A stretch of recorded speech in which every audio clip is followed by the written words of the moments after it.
tell you the truth, I control every aspect of my life.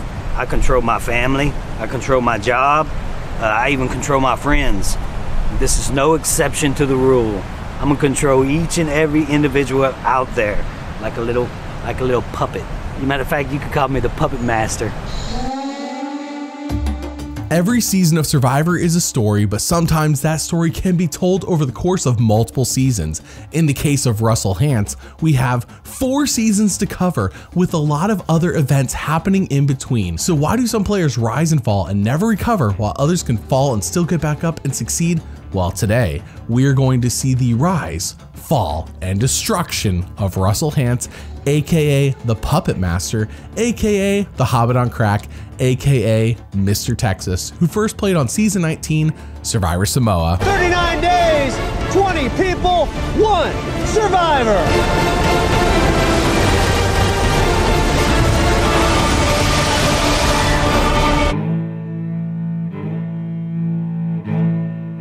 Russell Hantz, a 36-year-old oil company owner from Texas, was a castaway on season 19, Survivor Samoa. But first, what is the point of Survivor? To win the $1 million. Now, how does someone do this? Well, as established in season 1, when explained by Jeff Probst, all they have to do is reach the end of the game and convince their jury to vote for them. That's it. Nothing more. Easier said than done, I admit. But I feel like it's something that needs to be said up front since it is so important to remember. So, we find ourselves in Samoa for the first time ever, and right away we get some first impressions of the players. As with Russell, there's a guy who looks as tough as nails. He looks like a pit bull. He's like, I wouldn't want to mess with him, that's for sure.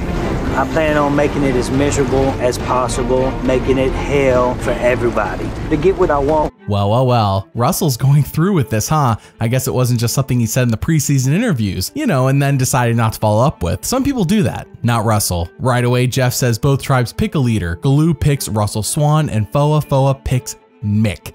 They do end up winning the reward challenge, and upon arriving at their camp, everyone realizes that Mick sucks as the leader. I don't know, do you think we should do water yet or wait till tomorrow?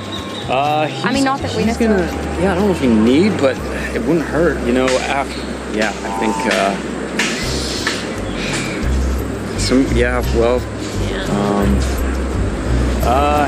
the captain leader, Mick, he's doing a very bad job. He sucks. He can't even talk to anybody hardly.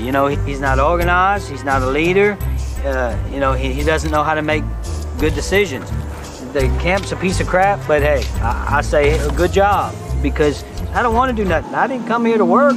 I came here to play.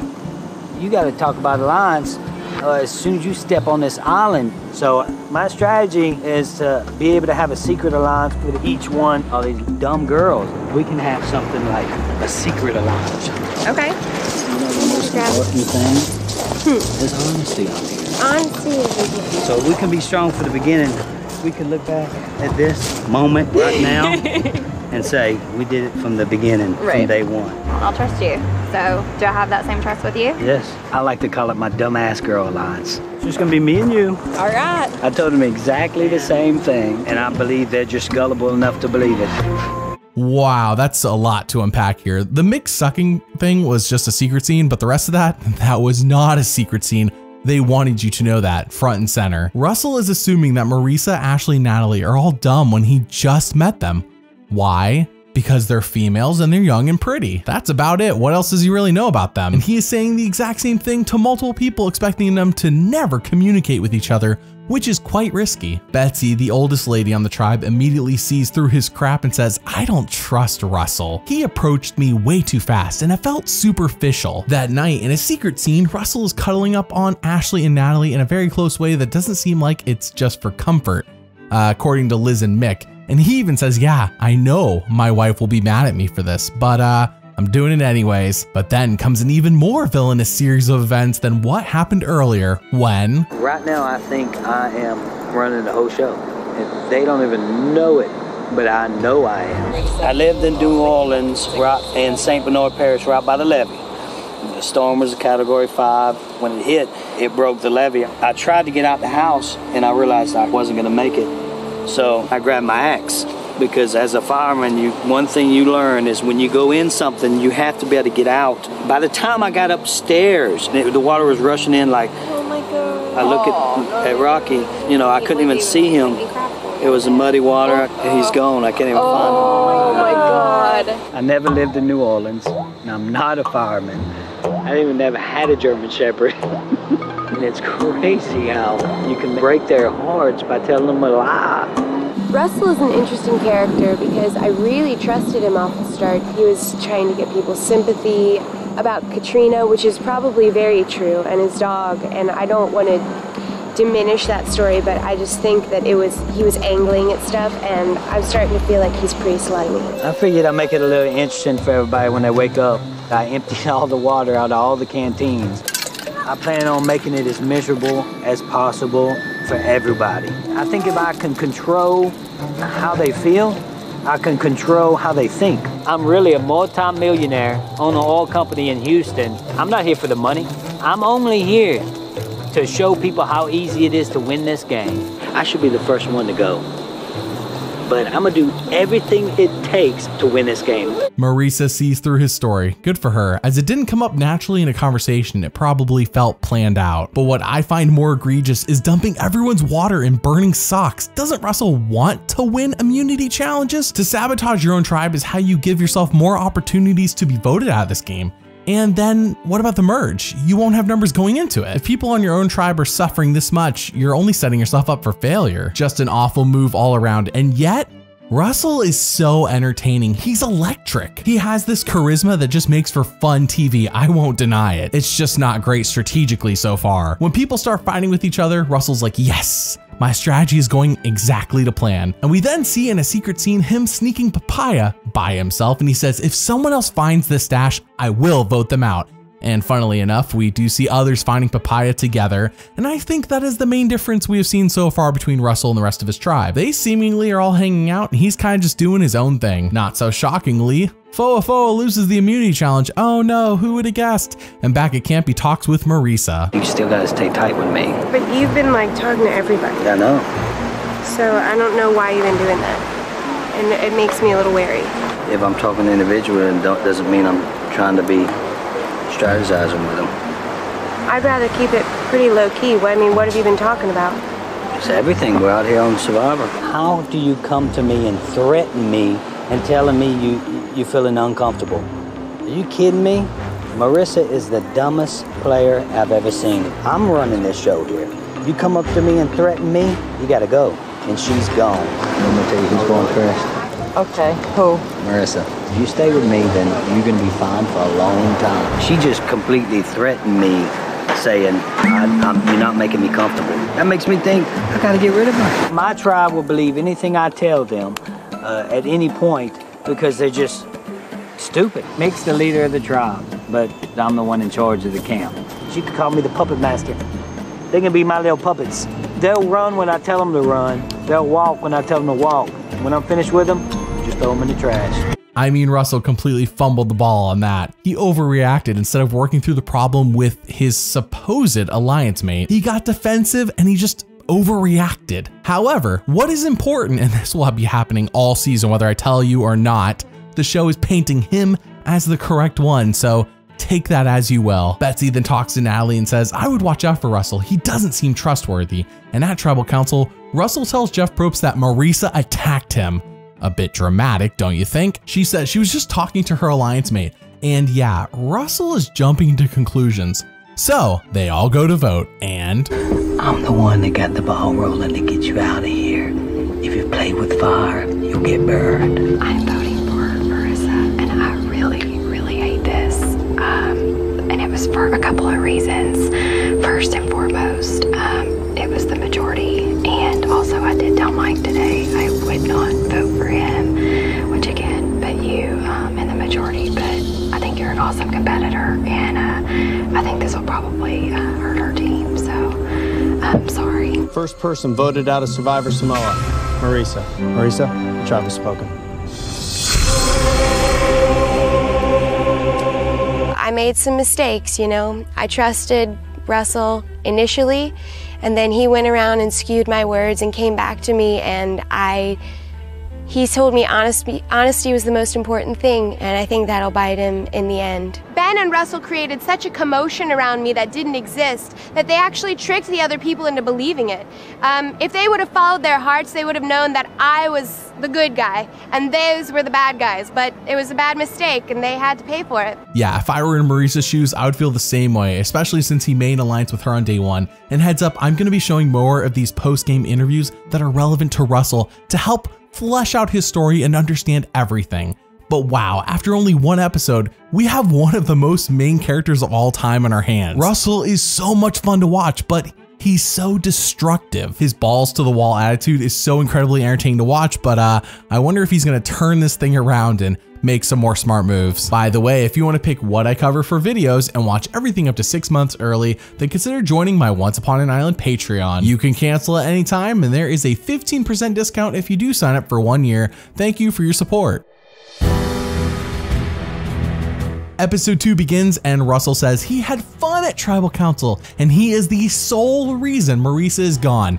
As if no one else voted with him, I guess. And from now on, he says, if any woman has a strong mind in his tribe, she'll be gone next. His words, not mine, by the way. Speaking of women who have strong minds, we see Russell talk to Betsy and... I didn't do anything for you not to trust me, nothing.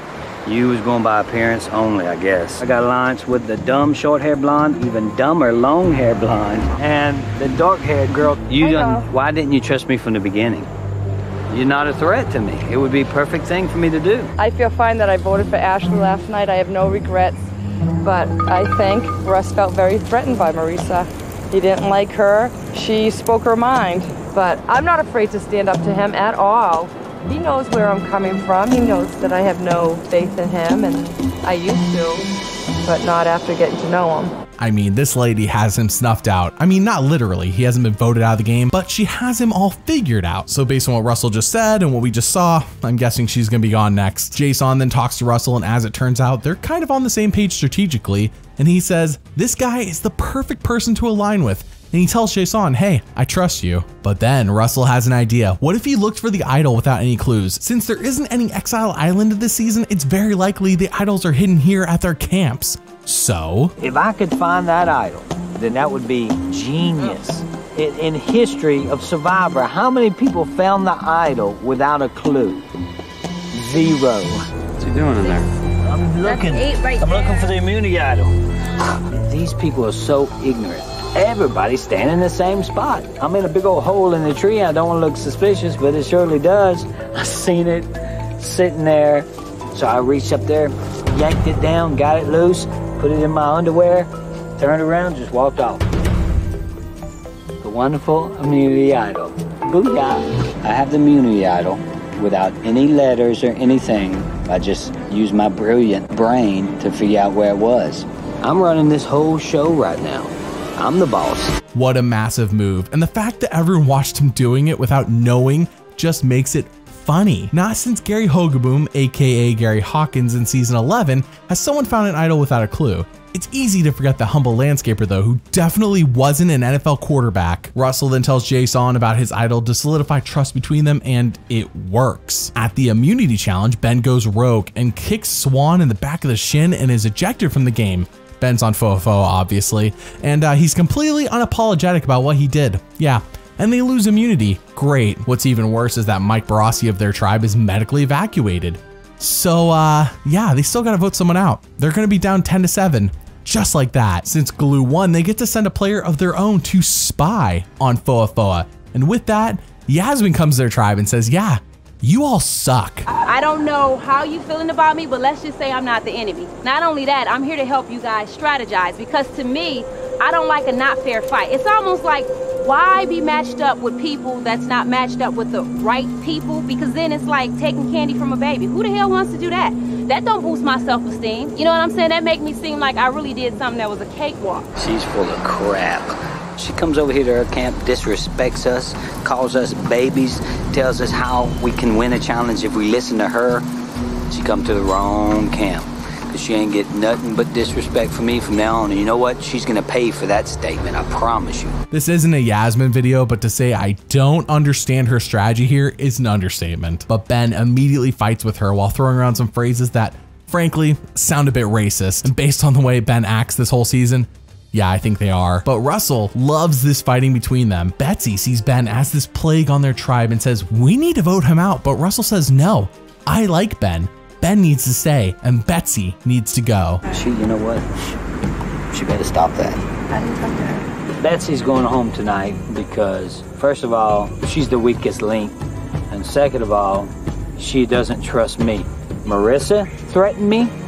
Betsy threatened me. I'm going to go down the line.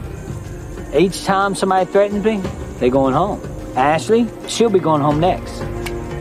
I want to keep Ben this time, and you know what? Ben's going to stay this time. Because whatever I want happens. I said it before and I'll say it again. Russell is so full of himself and yet he's so wildly entertaining. It reminds me a bit of Boston Rob and Marquesas, you know, kind of just going for it. Except Boston Rob waited till episode 3 to get this puffed up and thinking he was running the show. Russell is just like this right out the gate. At Tribal Council, Russell says, I don't turn the other cheek, I kick the other person out. And then he high fives Ben. Jeff then pries into why Ben kicks Swan in the back of the shin and why he's making remarks about Yasmin. And Ben says, I don't regret anything. I don't play by Survivor sissy rules. I mean, he says this right to Jeff's face. So they all go to vote and... You should have took my invitation while you could, but you didn't. That's why you're going home tonight. Bye-bye. Betsy, I'm voting for you. No hard feelings. It was the majority. Second person voted out of Survivor Samoa. Betsy, tribe has spoken. Well, Russell got his wish. Betsy is gone. Is he happy now? Is he? Back at camp, Jason cannot believe Ben called Yasmin ghetto trash and says Ben has to go. He's a mental plague to their tribe. Ben even says, without me around, this tribe wouldn't know what to do and they would likely die. I mean, that's a bit extreme, Ben. The show's gone on, what, 18 seasons? And no one's died without you around. How can this tribe possibly contain the egos of Ben and Russell? That's my real question, and I have no idea what the answer is. Speaking of Russell's ego, he talks to Natalie, the one he called the dumber long hair blonde, and... Hi, Lee. How you feel? I feel good. How you feel about last night? Oh, it's always brutal, but it was the majority, it was the plan, so... Do you have any in mind who you would want to... Gosh. Nobody here's playing the game. Nobody is playing the game but me on my tribe. Not one person, and it is crazy. I think we should definitely see how today goes before we start discussing this. Well, today's just a reward, I hope. This might be the worst group in history, and I might be the best. I'm gonna have them all under control like zombies walking around. The lengths this show goes to just to make Russell someone you should be rooting for is wild. Natalie is playing cool, calm, and just not putting a target on her back. I mean, she's seeing how these other women are just being eliminated left and right, and this makes Russell smart and her dumb somehow. Just crazy. I think the show's trying to promote Russell's gameplay. They want more people to be like this. They want this to excite the audience. And with Jeff Probst having just taken over executive producer roles on the show, yeah, I could see how that would be. We kind of got hints of it in season 18, but here it's full on. Russell then says he likes how crazy Ben is being. It keeps the target on him and not on Russ. He then talks to Ben and says, hey, Ashley wants you gone. So she needs to go, right? Like, she wants you gone, Ben. And what Russell's actually doing here is instigating fights, and it works. Ben and Ashley have a public spat right after. He's just planting seeds in their minds. I'm telling you plant that little seed in their head, in their little brain, and then it grows, and it's called a Russell seed. It takes over their whole mind. So that makes it easy for me to manipulate every single one of them. When people fight, I love that. How can they not even think it was me? You know, these people are just idiots. It is shocking that these people trust me so much. I mean, they really do. Everybody here trusts me. It's simple. I was born for this. This is what God made me for. Did Russell invent this technique? No, others have done this well before him, but his way of explaining it basically sounds like he did invent it, and his charisma makes it stick in your mind, like a Russell seed. I will say, it's almost like Russell has really good marketing skills. I mean, that's really what it feels like, because he's just doing things people have already done before. He's just marketing it a lot better. Foa loses immunity again, and this time Shambo is sent to the tribe to hang out, and she is so much nicer than Yasmin. In fact, she says she hates her Galoo tribe mates. Well, that's just good news to them. One girl named Laura is even doing yoga apparently. Like, who has time for that? The audacity of Laura to do yoga on Galoo. Jason then says, we got two options. We either vote Ben out tonight or I'm quitting. Russell then says Jason is breaking down mentally and physically, and I wonder if Jason still had his socks, would that help? Russell then shows Mick his idol to make him trust him, and just like with Jason, it works. Usually this move is incredibly risky, telling someone else about your idol and not advised, but he has been smart with his timing of doing it and who he's been telling. So yeah, it's worked out so far. At Tribal Council, Ben and Jason come to a head as Ben is not at all apologetic for his racist remarks and in fact doubles down on them. So everyone goes to vote and I didn't want to have to do this, man, but I have no choice now. See you in Hollywood. I am voting for Ben because this is what my alliance wants. Third person voted out of Survivor Samoa. Ben. Ben, tribe has spoken. Time for you to go. I think the tribe's a bunch of sissies. Everybody except Russell. Ben basically only liking Russell post-game says a lot about him, but Foa is now down 6-10, and what the heck are they gonna do? It's been 3 episodes. See how dumb it is to sabotage your tribe on night 1? Yeah, momentum is so clearly in Galoo's favor, it's not even funny. They then have a reward challenge that Russell blows, thanks for that, and they don't get the chickens. Back at camp, he decides, I'm over Jason being my number 1. I would rather have Natalie by my side. My true alliance, it changes all the time. I told Jason I'd bring him to the top 2. But I don't know if I can count on Jason to stay in the game. I need somebody to be able to help me to the final 2. So I would have to take somebody like Natalie with me because she's gonna ride my coattails the whole way. She's too stupid to do it by herself. She needs me. So I could stand up there and say, she followed my coattails this whole way. She rode me like a horse. Russell and I have talked about since the first day about being the final 2 at the end. So at this point, I'm kind of his wingman, I guess you could say. I definitely think people underestimate me. And I want them to think that, hey, it's really smart for them to take me to the end because they can beat me.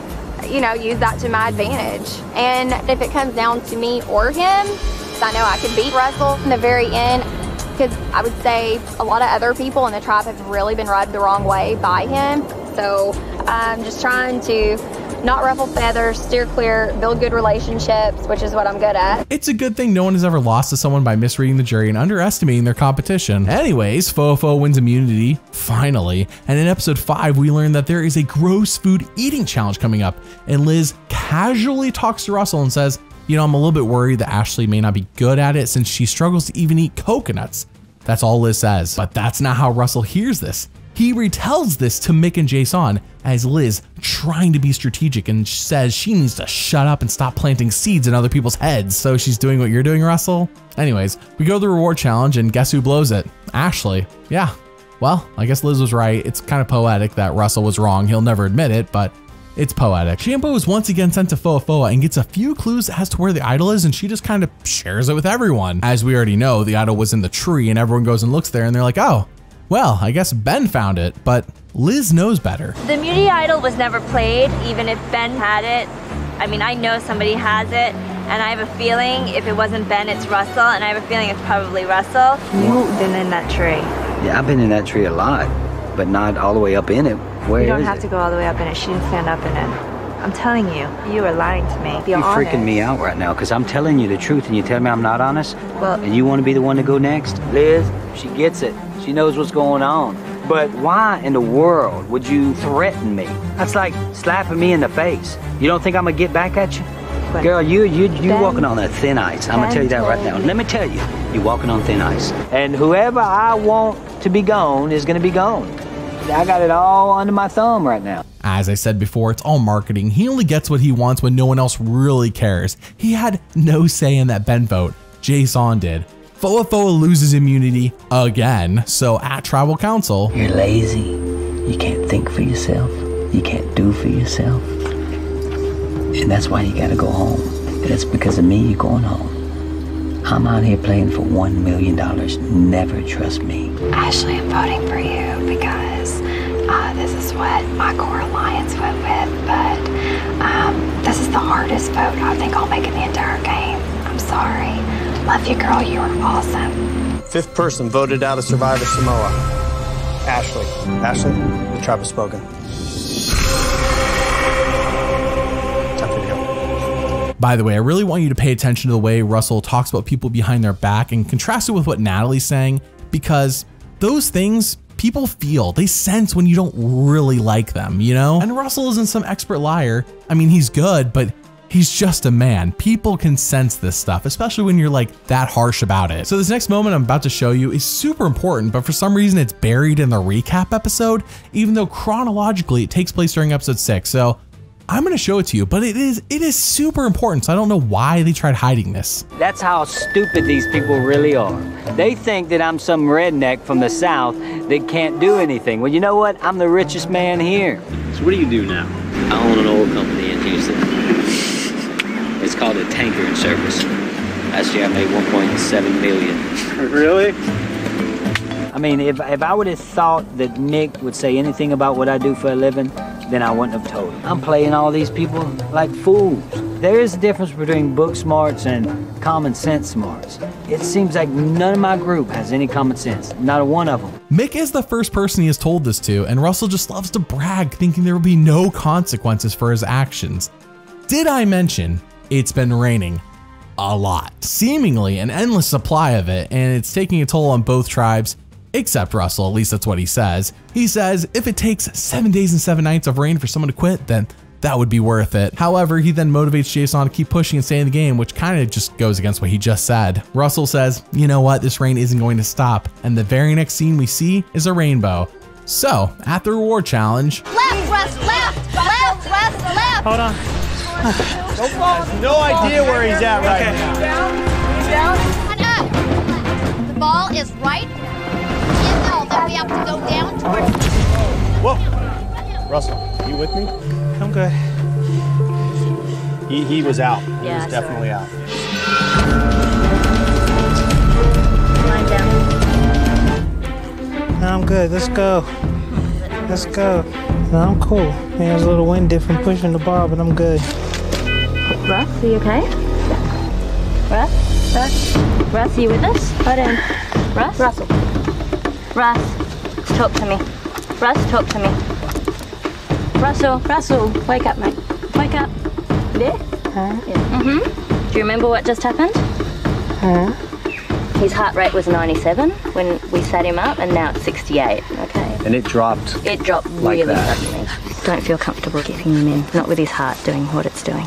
That was incredibly scary, and now the balance of Russell swings to the side of Hantz as we move into episode 7, where Foa loses reward and Laura is sent to their camp. Unlike with Yasmin or Shambo, we see Russell make a concentrated effort to align with her. Yeah, I figured Sham would send me.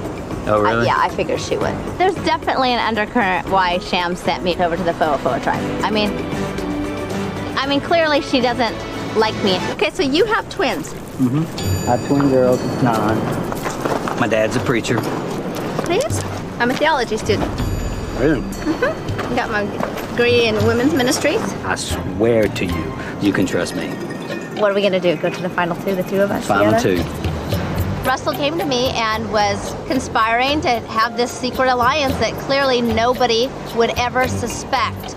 And, you know, that's another card that I stick in my pocket that I might want to play. I mean, you know, it's just food for thought. You know, when it comes down to it, I hope it's final 3. Because you know what I hope? I would hope it would be me, you, and Natalie in the final 3. Well, I was happy when they decided to send Laura to our camp. Because it doesn't look like we're going to go with numbers into a merge. So what I have to do now is work my Houdini magic on Laura. I can spot a good Christian anytime. It's easy. There's no immunity out here. You. Did she find it? Ben found it and didn't play it. He is such a liar. Russell has not shown any characteristics of being a Christian, so it's all just a ploy to appeal to Laura, who seems to take what Russell's told her with a grain of salt, though she doesn't deny the option of working with him. However, I have to ask, what is his thought process here when offering her this deal? They just met. It isn't day 1 where they're on the same tribe. They're on opposing tribes, and we're almost halfway through the game. This is like a day 1 tactic when no one's aligned with anyone. It's kind of the wrong place, wrong time in my opinion. We then see Laura and Natalie have a legitimate connection over being Christians that Russell couldn't fake if he wanted to. However, he does like that she is doing this since Natalie's getting in good with the enemy as he sees it. And we have learned over on the Glue tribe that Laura's kind of in charge of all the women over there. And Liz hates this. We have a good group, our pastor and his wife and a bunch of the other friends have them. We're not like these really badass As long as people. we have a flame. We'll ride our Harleys down to Starbucks and get a coffee. I didn't get to finish. Well, it was like a inspirational. It was a fairly small book. It had little chapters about being positive and, you know, uplifting. And I was just like, Yeah, this is like a crisis. And they're talking about their faith in books. Russell, I understand we have a guest, but they're talking about Book of the Month clubs. Damn. Liz is so stupid. I don't even see how she can walk without falling down. It's just ridiculous. If we merge, we need somebody on the inside, and Natalie's doing a good job talking to Laura around the camp. So I have to keep Natalie for my little toy. You know, she has to be there for me so I can manipulate her little mind and do what I want her to do. When it comes to this game, you better be street smart. And Liz has a mouth on her, and I don't think she knows when to shut up. So I'm gonna keep my eye on her. Foa loses immunity, and everyone sees just how much worse Jason has gotten since day one when he crushed the swimming challenge. This dude is out of it, and he seems to just be chilling and waiting for his time to end. Russell says these people are going to lose me the game. These idiots are probably gonna cost me $1 million. And I plan on having a lot of fun with the money. A lot of fun. Maybe we need to get rid of Jason because he gave up out there. He's just standing there looking at the puzzle like it's gonna move itself. We gotta mix something up, so what happens, happens. You're the weakest link when it comes to trust. That's why I gotta get rid of you. If the merge happens, I know you'll flip-flop. Liz, I'm voting for you because this was what the group decided. Sixth person voted out of Survivor Samoa. Liz. Liz, the tribe has spoken. Time for you to go. I did fail to mention right before that vote that Russell says there's no way Galoo's going to outwit him. I guess the merge is coming soon because in episode 8, it's all anyone can talk about. Russell tells Mick, Jason, and Natalie, we have to stick together against Galoo or we're all done for. I'm not really nervous about my numbers. I'm too good for this game. I'm too sly. And now I gotta make sure my seed is planted in all these dumbasses' heads. So once we do merge, we can stir them up over there.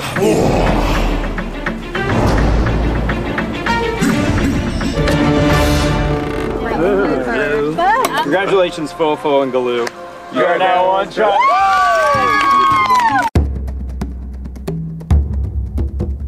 We are now merged, but Foa is down 8-4, and it's a big lead. I am unsure how Foa will be able to chip into it. Maybe if Russell plays his idol at this tribal and no one knows about it besides, of course, Foa, then they could actually get someone out and possibly flip Shambo. I mean, they still wouldn't have the numbers, but it's something. It's definitely something. Everyone enjoys the feast, and Russell states that Galoo doesn't know what's about to hit them, and that's when Monica feeds him. Welcome to the merge feast. I can already see I'm a rule in this kingdom. I mean, come on. Who gets grapes fed to them? The kings do. Is this Russell's turn as a character? Think about it. So far, he's been a bully and a jerk any chance he gets, but that was when he was in charge. Now we have Russell Hantz and company against the Goliath Galoo tribe of 8. All of a sudden, this perspective shift makes him the underdog. Now he seems like a good guy. I say this, and then in a secret scene, we see him free one of the chickens that Galoo has caught, and It's time for me to create the chaos. I'm in a bind right now, so I have to get everybody else at each other's throat. I decided to open the hatch so the chickens could get out. Bird go free. You know, I want to have a little bit of fun tonight. So I get up and I put the idol around my neck. I start looking at everybody, sleeping. All of a sudden I see Dave's up. I say, oh, this is great. You get up this early all the time. You know what? It was I teach boot camp, so I'm up about 4 a.m. I thought it was funny that Dave was sitting there talking to me and the idol's sitting right there. All he's got to do is look at it. But he never did. None of them are thinking really the game. They think get rid of Foa. They think they have numbers. They think that they're just going to weed us out one at a time. It's not going to happen. Kinda creepy, don't you think? Who walks around staring at people with their idol around their neck? I guess that's why it was cut from the show. They want you to root for Russell and not think he's this evil villain. At least not for now. We then see Natalie and Laura reconnect, and apparently their friendship is growing, but what about Russell's deal with Laura? You know what this is? If you could take me to the top 7, I'll hand it to you. I swear I will. I can't believe Russell showed me he had the idol. But you know what? Desperate people do desperate things. I don't believe he would give that to me, but just knowing that he has it is huge, which means when we do get rid of him, it's going to have to be a big blindside. Who do you want the first one to go? One of my guys? It'll be one of your guys or Shambo. Right. It's kind of funny. Russell came to me with this attitude of like, I'm the boss and here's some rules, he tells me. And I'm like, okay, well, just so you know, I kind of hold all the cards right now, and you just need to try and stay alive. You're in a worse position than myself at this point. You're coming here with 10%, I got 90. Right. Laura's digging her own grave. She told me, I'm 90% in charge of this, Russell. You're about 10% right now. In other words, sit down and listen. No, it don't work like that for me. Okay. She might be the first to go. What? What is he doing? What? Why? He's going about this completely the wrong way and maybe sabotaging anything good Natalie is building with her. Fo needs numbers badly, and Russell knows this, so this is why he goes and talks to Monica and shows her the idol too. And that doesn't work. So he does the same with John, who takes this, by the way, as a way to stroke his own ego, but it still doesn't work for Russell in terms of getting them numbers. He's just showing everyone his idol. Why is he freely telling the opposition about his most powerful object? I don't know. When he told Jason and Mick, it made sense. Here, it's just kind of like nonsense. But then he talks to Shambo, and Shambo's a really good person, and we do connect. I think it has a lot to do with my Southern background. People trust the South. So she could be one of my numbers. I mean, I could use her for that. You ain't worried about Laura doing some kind of sneaky move on you? Of course I am. Knowing what a little spiteful snake she is, she's half the battle. Shambo hates Laura. She hates her. So I know at any point she'll vote Laura's name. I trust Russell implicitly. The guy is definitely cut from the same cloth as me. He's a country boy, I'm a country girl. And he just keeps bringing up that Laura needs to go first. She's the bane of my existence in Samoa. So it's not like we need this multi-layered plot. Write Laura's name down tonight. It's that simple. You ever heard of a man named Babe Ruth? He struck out more than anybody ever. But you know what? He also hit the most home runs. So that tells me one thing. Keep swinging, baby. Eventually you're gonna hit one.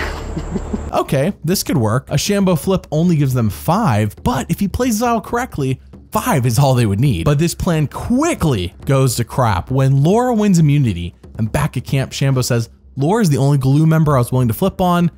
Fo has to go tonight. Russell says, what about Monica? She's like Laura's right-hand lady, and Shambo says, no, it has to be Fo tonight. We then see Laura tell all of Galoo, who don't already know, that Russell has an idol, and basically things can't get much worse. We're kind of in a hole right now, and it's largely due to Russell. But then Eric talks to Mick, Jason, and Natalie and says, hey, vote the way I tell you, and don't tell Russell what you're doing. We want him to waste his idol. Jason says, screw that, let's throw Eric under the bus to Galoo. Great idea, which Natalie then executes flawlessly by utilizing the relationship she has with Laura, who's basically the leader of the Galoo women. Natalie's a little excited that she pulled this off and tells Russell, says, no way, you didn't make any strategic move, you only think you did. He underestimates her so much. At Tribal Council, Eric talks down about Foa and makes it sound like they have no chance. This game is over for them. Russell says, don't count us out yet. We still have hope. So, when they all vote, don't think I don't know what y'all doing. This is the best blindside that ever happened. Eric, I'm voting for you, and I really hope that everybody does what they say they're gonna do. Sorry, E, but your own paranoia was your demise. The minute that you decided to go against Galoo and turn against the girls, you had to go. Everybody knows I have it, I might as well play it. This is a hidden immunity idol. Any votes cast for Russell tonight will not count. First vote, Jason. 2 votes, Jason. Eric. 2 votes, Jason. 2 votes, Eric. That's 3 votes, Eric. That's 5 votes, Eric. 6 votes, Eric. 7th person voted out of Survivor Samoa and the first member of our jury. Eric, tribe has spoken.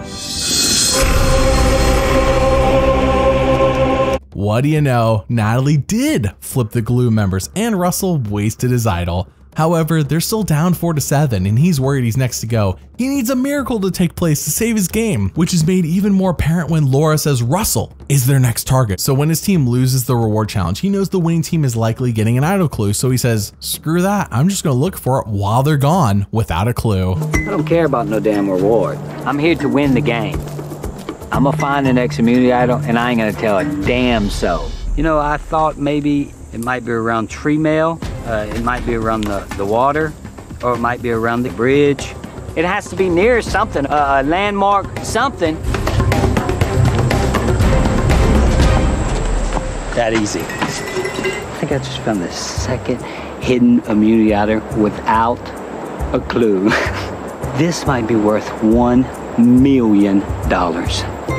I found the immunity idol without anybody telling me anything. That's just the gift that I have. This was why I was born. I missed fried chicken and brownies for the second hidden immunity idol. Sounds like a good exchange to me. This is massive. That's likely the only idol anyone has, since we learned earlier that Eric went home with the Galoo idol in his pocket, though Russell doesn't know this. And he tells Shambo about his idol, who is so excited because he says we can get out Laura, aka Medusa. Shambo says, I now trust Russell impeccably. But unfortunately, Laura wins immunity again. Great. She then says Russell has been lying to all of us. AKA, I am sure all of Galoo has passed around the deals he has tried making with each and every one of them, and all the lies he said so far as well. So he's definitely the target tonight. Russell then tells Fofoa that Kelly's gone tonight, and then he tells them about his idol, and they're just blown away with Jason proclaiming that he's beginning to love Russell. As I said before, this underdog position is doing wonders to make Russell rootable. So we go to tribal council, and you just got caught up at the wrong place in the wrong time. Kelly, I'm voting for you because this is Fofo's last hope. You lied to me from day one, and so it's hard to build a trustworthy relationship from there. Sorry. I ain't finished playing just yet. Keep hope alive. This is an idol. Any votes cast against Russell will not count. First vote. Russell does not count. Russell does not count. Russell, that's 3 votes Russell, none of them count. Russell does not count. Russell does not count. Russell does not count. Russell does not count. Kelly. Oh my God. 2 votes, Kelly. He just stirred up a lot of hell is what he did. 8th person voted out of Survivor Samoa and the 2nd member of our jury. Kelly. Kelly, the tribe has spoken. You know, I think it was a cheap shot made under the mind of Russell because he thought I was playing too nice and he was too manipulative. You know, he's just a little sneaky man, and he's, you know, his character is horrible from things he's told me in the game, from things he does in real life, and I don't feel like I deserve to go home at all. You know, I feel like I was playing the game really well and I was playing genuine. And it's just a shame that like a sneaky little rat like Russell would feel the need to like get rid of the genuine player. First off, that was an impeccably played idol. It sets the record for the most votes negated by one idol to this point in Survivor history. But something was clearly not shown to us, not even in secret scenes. We never saw him interact with Kelly, and yet she has a lot of mean things to say about him. So what didn't we witness? On the plus side, if Shambo flips, then they would be tied 5-5 with the remaining Galoo. Things are heating up, and that's when Russell compares himself to my work is done. It's like a painting, like a Picasso. You know, he's a great artist. This is my artwork. This might be one of my best pieces of work I've ever done. It's gonna be a pretty expensive sale. They write me a check for $1 million for this work, so I could take that to the bank. He is so cocky, but he did earn it after that amazing idol play. Shambo is in stitches after seeing how mad Laura got by the blind side and straight up says, if I find an idol, I'm gifting it to Russell so he can make Laura's head explode again. Brilliant. On top of that, Russell is now looking for his 3rd idol, but no luck so far. But what's baffling to me, though I guess it shouldn't be at this point, is how he thinks he has this game in the bag, as we see in the secret scene with Natalie. It feels really good to be aligned with Russell. I mean, he is the most powerful player in this game. He knows that whatever he votes, I vote too. So really, he's got 2 votes no matter what. Any way he wants to play it. When it comes down to brass knuckles and it's just me and you and somebody else, you have to swear to me. You ain't gonna think that I'm gonna beat you because I played the game better and vote me off.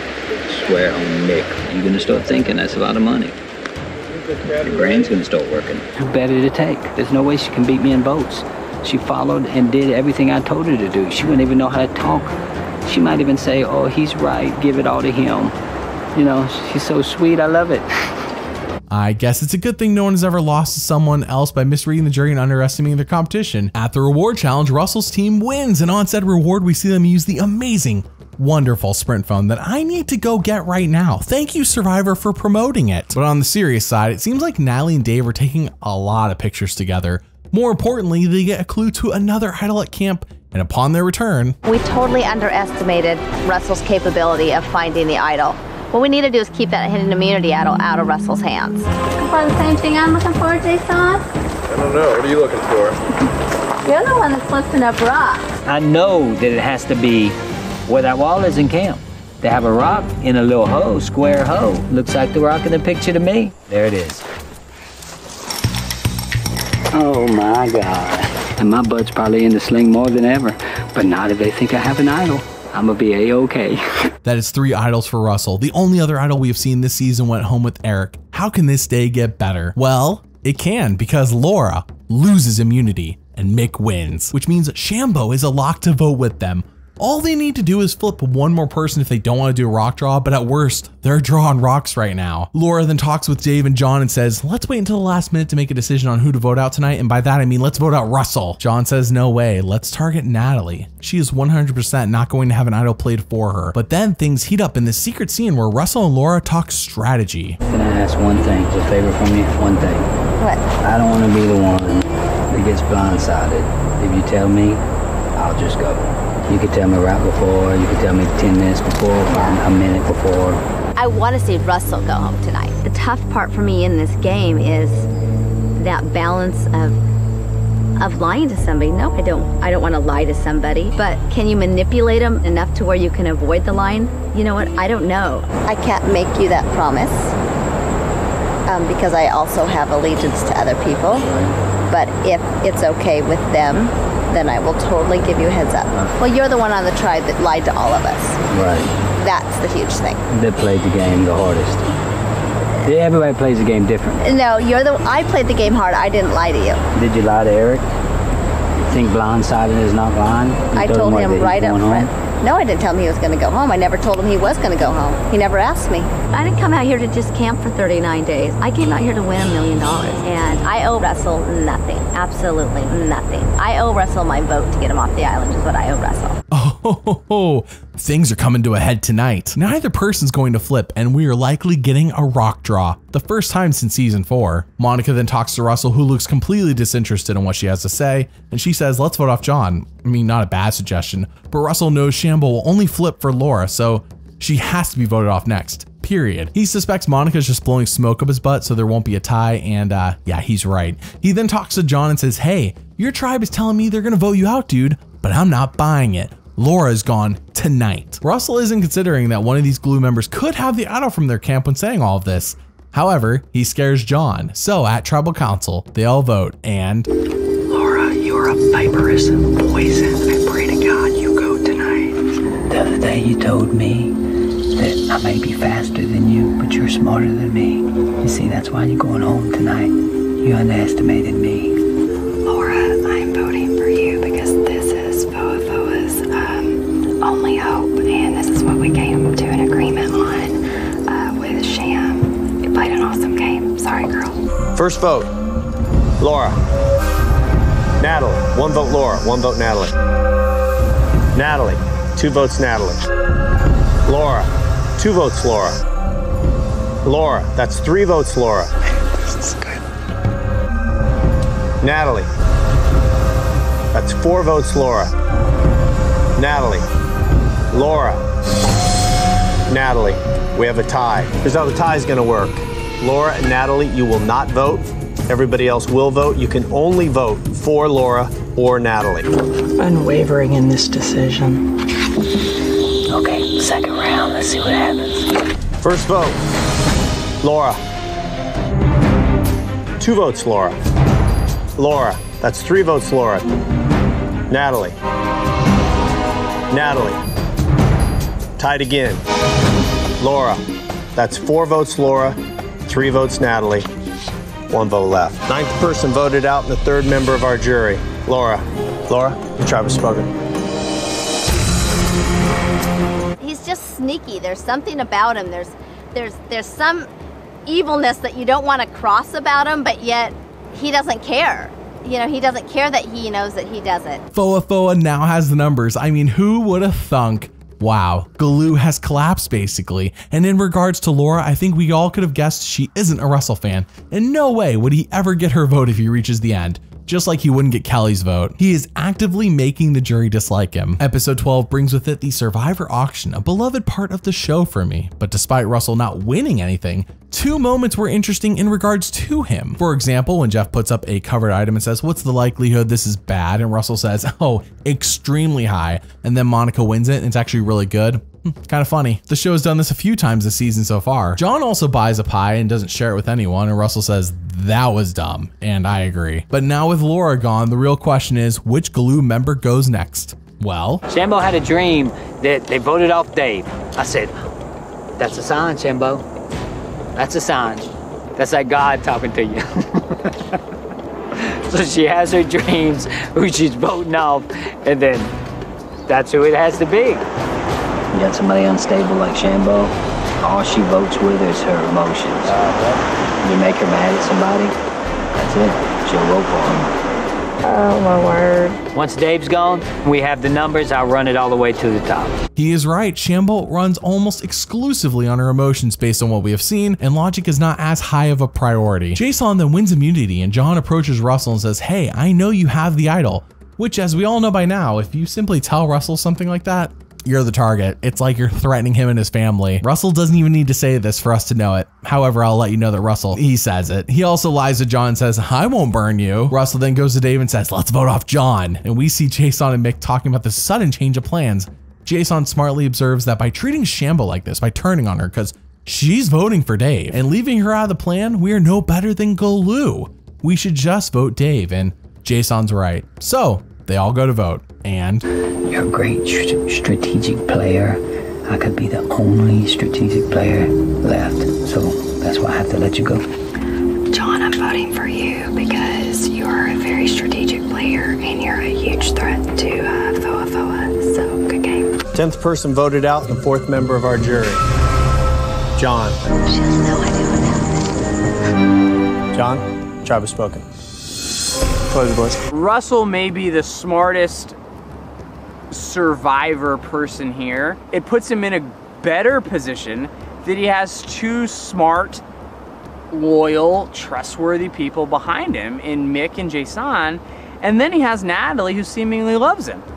So Russell is so powerful here. I think John sees a lot of himself in Russell and clearly values his type of game. After all, John's ego is massive, and in the Ponderosa videos, we see him being super arrogant. But I am wondering how Russell will make Shambo not feel burned by betraying her trust. When John came up to me, he was saying how pissed off he was at you. Okay.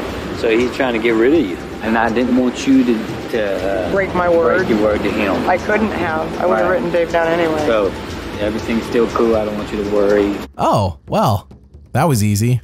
Just lie to her. We then see a scene that is very telling about what Jason values in this game as he talks to Monica and CGI Brett, yes, that is the first time I've said his name, and says Russell is playing this reckless bulldog sort of game while he has stayed behind the scenes and bent the brains, Jason referring to himself as the brains. Now, whether you agree with him or not, it's not really what's important here. What is important is that this is Jason's perspective, and that's what he values in the game. But he also casually mentions that Russell is loaded, aka stinking rich. I guess at some point Mick must have told him. But anyways, Jason wins immunity again, and Russell says, now Shambo's wish can come true. Dave is next. He then talks to Monica, and funnily enough, she plants seeds of doubts in him. Interesting. She says the jury will vote for Shambo at the end of the game. She basically says you can't sit next to Shambo and win. While we know this is all bollocks, Russell actually agrees with Monica and says this is true.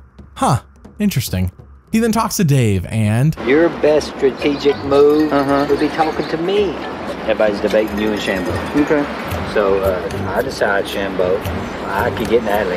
Russell comes to me and says, if you, Brett, and Monica vote Shambo, Shambo goes home. So Shambo tonight, huh? That's how I'm seeing it. Honestly, I got no problem with that at all. But why? You already know you're voting him out, so why make this deal? It's unnecessary. You don't have to burn him. Dave doesn't have the numbers and Russell doesn't suspect he has the glue idol, so why? It's so dumb to do to a future jury member. So they all go to vote and... Shambo, I'm voting for you because this is the name Russell gave me to keep my head off the block. I don't think it's gonna work, but it feels pretty good. You were running around, threatening to get me out of the game. That was your biggest mistake in the game. Now I gotta get rid of you. Dave, I'm voting for you. Sorry, you're hilarious, but this was the majority, and you are a strategic threat, so good game. 11th person voted out, the 5th member of our jury, Dave. Dave, the tribe has spoken. Time for you to go. Dave is gone, so who is the next target? Monica? No. CGI Brett, of course. Russell says this guy could sweep the jury, and actually Russell's not too far off. Galoo will pretty much be making up the whole jury at the rate we're going, and CGI Brett is a nice dude who hasn't annoyed anyone and has been humble, kind of like Natalie White. He could win, so it sucks when he wins his first immunity challenge. Yeah, guess he's not going tonight. Russell's like, well, Monica's gone. So we then see Mick talk to CGI Brett and Monica and says, yeah, Russell is a snake, sure. But everyone knows this about him, and we can kind of adapt to him being a snake to us all. Mick basically says that Russell's openly villainous. Monica then talks to Russell and... I think you're keeping a lot of threats around. I'm just telling you, I mean, you need to put people on your jury that are gonna vote for you. I'm surprised you want to put me on the jury. I can make or break you on the jury, really. Jason told me you're a multi-millionaire already. I'm voting based on need. Who needs the money? Monica, she told me you said you're gonna vote me out after I get rid of the idol. She told me what I do for a living. No. Why would she tell me that? Because she's trying to stay in the game. Russell was so angry. I might have made a mistake and told her what he does for a living. I honestly don't remember. Monica, she had to run her little pie hole. The little bitch needs to be sent home tonight. Man, Monica has found Russell's weakness. His ego, of course. I'm sure everyone knows about his ego, but she is the only one so far who has poked it like this and got him all riled up. I also don't think she's a Russell fan, and this isn't helping his case. But Russell is livid, and he tells Shambo he loves being angry. So at Tribal Council, Russell exposes how much Monica has rattled him. Monica tells me, if you vote me out, I ain't putting your name down for the $1 million. And I'm gonna talk to everybody else, they ain't putting your name down. Well, you know what? You're only making me vote you out now because of what you said. You know, Russell came into the merge and basically tried to push a lot of buttons. And I haven't seen Russell's buttons pushed, but today he was huffing and puffing all over camp. Did you say this about me? I mean, he was fuming. Russell, little bit of teacher-student. She got me pissed off.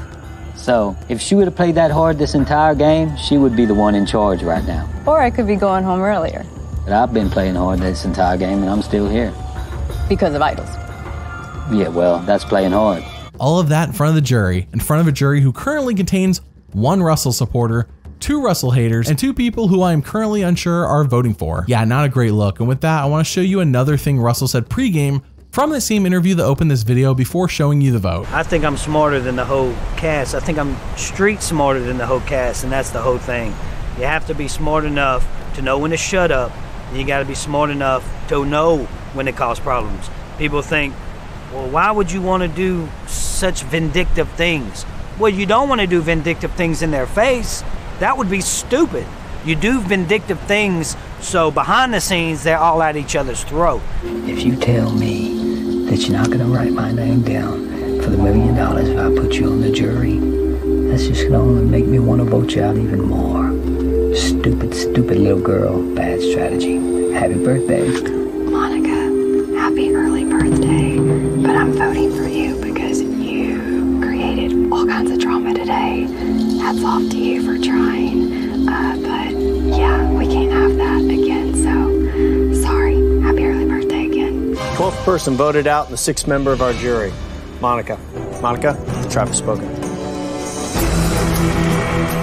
I believe Russell has completely forgotten the keep it hidden strategy because, yeah, he's not keeping it hidden anymore. He thought this would be a cakewalk. Episode 14 starts off with Russell saying CGI Brett needs to go before he then proceeds to make fun of Shambo's hair. We then go to the reward challenge where Russell and Natalie are the team leaders, and with Natalie's first pick, she chooses CGI Brett. This is a pick that baffles Russell because he has not been witnessing these two becoming legit friends back at camp and how they have truly connected over their faith. His team wins a reward, and on said reward, they all discuss what Natalie did. Honestly, why do you think Natalie picked Brett first today? I mean, that was an interesting choice. I'll tell you what I call it, very telling. I know for a fact, Natalie's with me. But the thing is, I'm putting it in their head. Well, maybe something is going on with Mick, Natalie, and Brett. So we're gonna have to stop it immediately. We're gonna have to blindside everybody. Yeah. Everybody left. Peace. I mean, Russell's all riled up, and I don't think Jason and Shambo care nearly as much as he does. But speaking of those two, let's take a pause and evaluate who is in this game. Who could Russell beat at the end? So far, we have seen Natalie make friends with at least half of the jury so far, so I wouldn't even bother taking her. CGI Brett is in an even better position than Natalie, so no chance with him. Mick seems to be liked, but I think Russell's played a better game and we haven't witnessed Mick making any deep connections with anyone outside of Jason. Shambo is hated by almost all of Galoo, so she is an easy person to beat at the end, despite what Monica said earlier. And Jason is in a similar position to Mick, except I think he might be a little less respected because everyone's seen how he's kind of checked out of the game. So basically, I think Russell's best bets at the end are between Shambo, Jason, and Mick. I think he could beat some combo of them. So when Russell talks to Natalie and says he wants to sit at the end with her and Jason, it makes me a bit concerned. But that's in the future. For now, CGI Brett needs to go. But now they're worried because you picked Brett. They freaked out. Every single person there. Because you did that, they're like, oh well, they might get together. Mick might be, Mick might be. So we gotta get rid of Mick or Brett. Russell, from the very first day, he told me I'll take you to the final 2 if I can trust you. And I was like, you can trust me. I've been completely honest with him, letting him know what's going on, and we've kind of been on the same page with everything, so we actually have quite a bit of power. 2 brains are better than 1. If we can prevent Brett from winning immunity, then today will be a wonderful day. He's a little punk. He's 110 pounds. He's not faster than me. He's not stronger than me. It is done. They say don't get confident in this game. You know what? I'm confident as hell. Brett wins immunity, guaranteed a spot in the final 5. Once again, Brett is safe at Tribal Council, guaranteed a spot in the final 5. Well, CGI Brett wins immunity number 2, so that ain't happening. Back at camp, Jason approaches Russell and says, Shambo's next. By the way, I love when Jason steps up and tells Russell what to do. That is now 2 times this season, and guess what? Both times Jason's getting his way. Shambo catches the tail end of that conversation with Jason and says, hey Russell, what's going on? And Russell just lies and lies to her. No reason to lie, by the way. She has no power, no idol. But either way, it's kind of a win-lose situation no matter how you go about it. But then we see them talk in this secret scene. I was on the jury with Brett. Yeah? Who do you think would possibly vote for me? I know that Dave would vote for you, and Natalie would vote for me. Nat would vote for you. Mick would vote for me. Mick would vote for you. That's 3. That's how many? 3.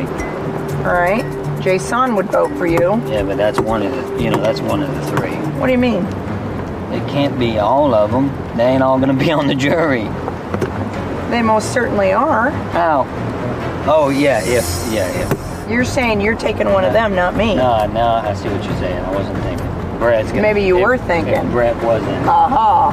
I said I made a mistake, Shambo. It's all good, baby. I got you. Whatever. Don't be getting all huffy. You're the one getting huffy. What are you talking about? Oh, for the love of Christ, shut the hell up. I mean, how does she not know at this point? She has to know something is up, and in further prodding of Russell, he just keeps doubling down and says, Mick is gone, Shambo is safe. But maybe, just maybe, it is because Russell's debating on whether he really wants Mick gone or not, aka the smart move at this point, besides voting out Natalie. Shambo gets on my nerves. Well, I tell you what, I don't even like her breath. I don't even know why she's still here. I know why she's still here, because we're using her stupid butt for votes. I can keep Shambo around because she's going to not ever put my name down. She's horrible at the challenges, and she ain't gonna get any votes for the $1 million. That's 3 good reasons, extremely good reasons. The only good reason to keep Mick around, there's one. Keep athletes together to be able to beat Brett in the next immunity challenge. Yeah, at Tribal Council, he wears the necklace again, just to show off at this point, no other reason to do it. And when Jeff asks if he's going to play tonight, he says, I'm gonna keep it as a souvenir. So, when they all vote, I gotta get rid of you today, because we gotta keep the team strong, and you are the weakest link. Shambo, I'm voting for you for 2 reasons. First and foremost, we have to get rid of Brett, and Mick and Jason, I think, a better chance of beating Brett, and also, hey, I'm loyal to Jason, Mick, and Russell, first and foremost. Great game, girls. 13th person voted out, the 7th member of our jury. Shambo, the tribe has spoken.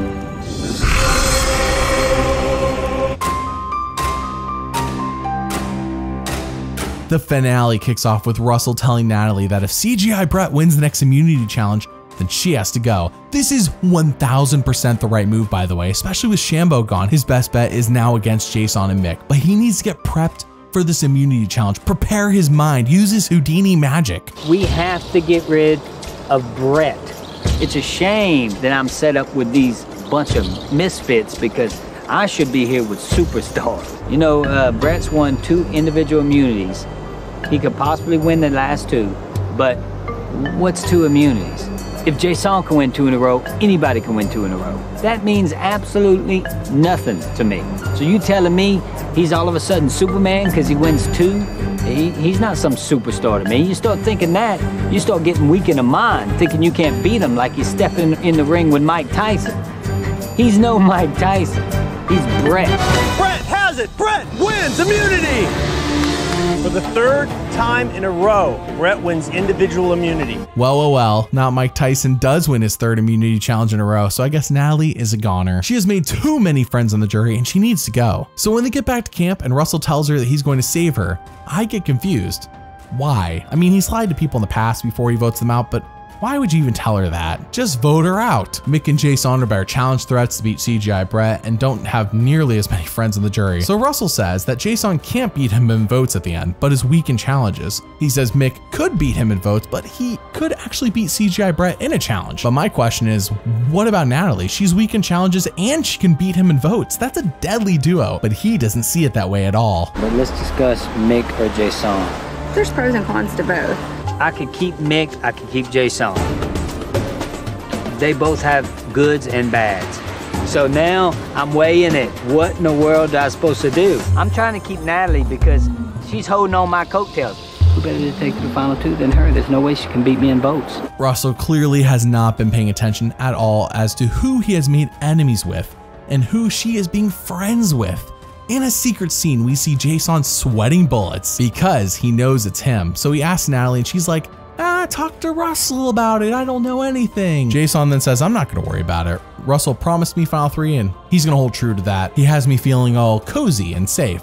So at Tribal Council, I hate that I have to do this, but man, I gotta keep to my strategic play. And I think this is the best move for me to win the game. So I had to do it. Jason, this has by far been the hardest vote to date. Sorry, but I am voting for you because it was just last minute scrambling, and we just felt that Mick would have a better shot at beating Brett at the next immunity. Good game. 14th person voted out and the 8th member of our jury. Jason, tribe has spoken.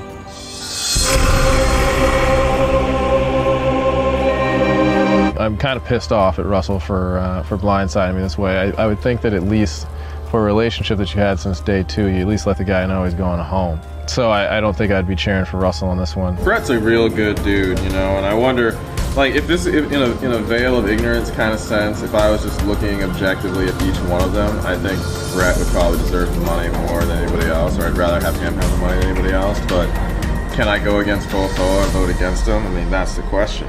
So dumb. He should have voted off Natalie. The Shambo vote followed by this may be Russell's worst moves all game. you know, besides fighting with future jury members. And what Jason says just reinforces his earlier statements on what he values in this game. Russell then talks to CGI Brett, and I am baffled. I am completely baffled he's still doing this, because look what he does here. You think you can beat me? I don't know. If I went to the final 3 and I got to choose, what I can promise you is me and you will be in the top 3.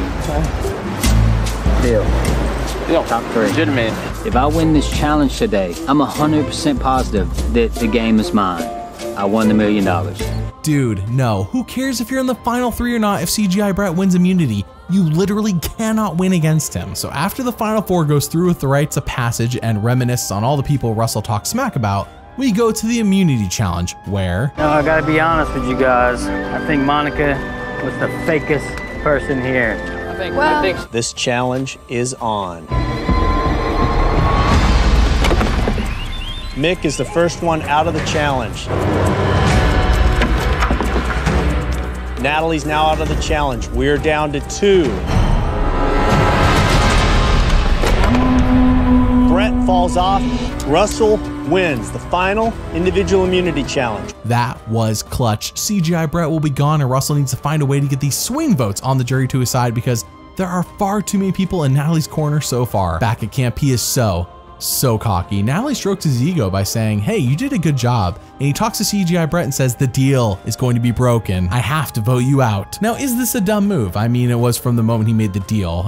This isn't the dumb move. The dumb move was earlier when he made the deal. However, the sad music playing underneath means we should be sympathizing with both men, especially Russell. After all, he had to make a hard decision. Woe is him. CGI Brett bluntly states that I guess Russell isn't a man of his word. Well, duh. At Tribal Council, Russell says that CGI Brett should be in the final 3. It's only fair. Why is Russell saying this in front of the jury? Why would he say he's about to vote him off? What is he like? What is the thought process here? He says this as if he has no power over who's gonna be voted off next, when he very much does. So they all go to vote. Hey man, you played a great game. If I wasn't here, you probably would have won it all. But I had to stop you. You know, I'm looking forward to getting together with you and doing some great things outside of this game. Good luck, man. Brett, I'm voting for you because voa till the end, and we have no shot at beating you at the final. So, good luck. 15th person voted out and the 9th and final member of our jury, Brett. Brett, the tribe has spoken. I definitely respect the game that Natalie and Mick played. I mean, they didn't have to be the devilish character, quote unquote, the person that was going around stirring up trouble, making big decisions and doing all that. So they played the game with honesty, integrity, which I have mad respect for, and Russell kind of did the dirty work. And so, you know, I still have respect for them because they were able to get to where they needed to go, which is standing in the final 3, and they still have, you know, a certain level of respect intact. I bet those final words from CGI Brett don't come as a shock to you. Of course he respects anyone but Russell. It's now day 39, and in a secret scene with Russell, we see him cut down the Iga flag and paint it to say Foa once more. Galoo has been conquered. They then get their day 39 breakfast, and I think Russell might be drunk on orange juice. They're gonna say I took you the whole way. And they're gonna say, you couldn't have made it without Russell. What you gonna say? It's in God's hands at this point. If I'm not meant to win, that's fine. I'm happy I made it to the 3rd. You see, you ain't been thinking about your speeds too much then. Guess what? Look who I lined with from the first day. Oh, so you saying you set up the lines? No, I'm being them. Okay. If you want second place, you have to do better than that. The nice guy and the nice girl. Have they outwitted me? Have they outplayed me? If they have, then give them the money, because they deserve it. Don't make you look stupid on the jury. This game ain't over, girl.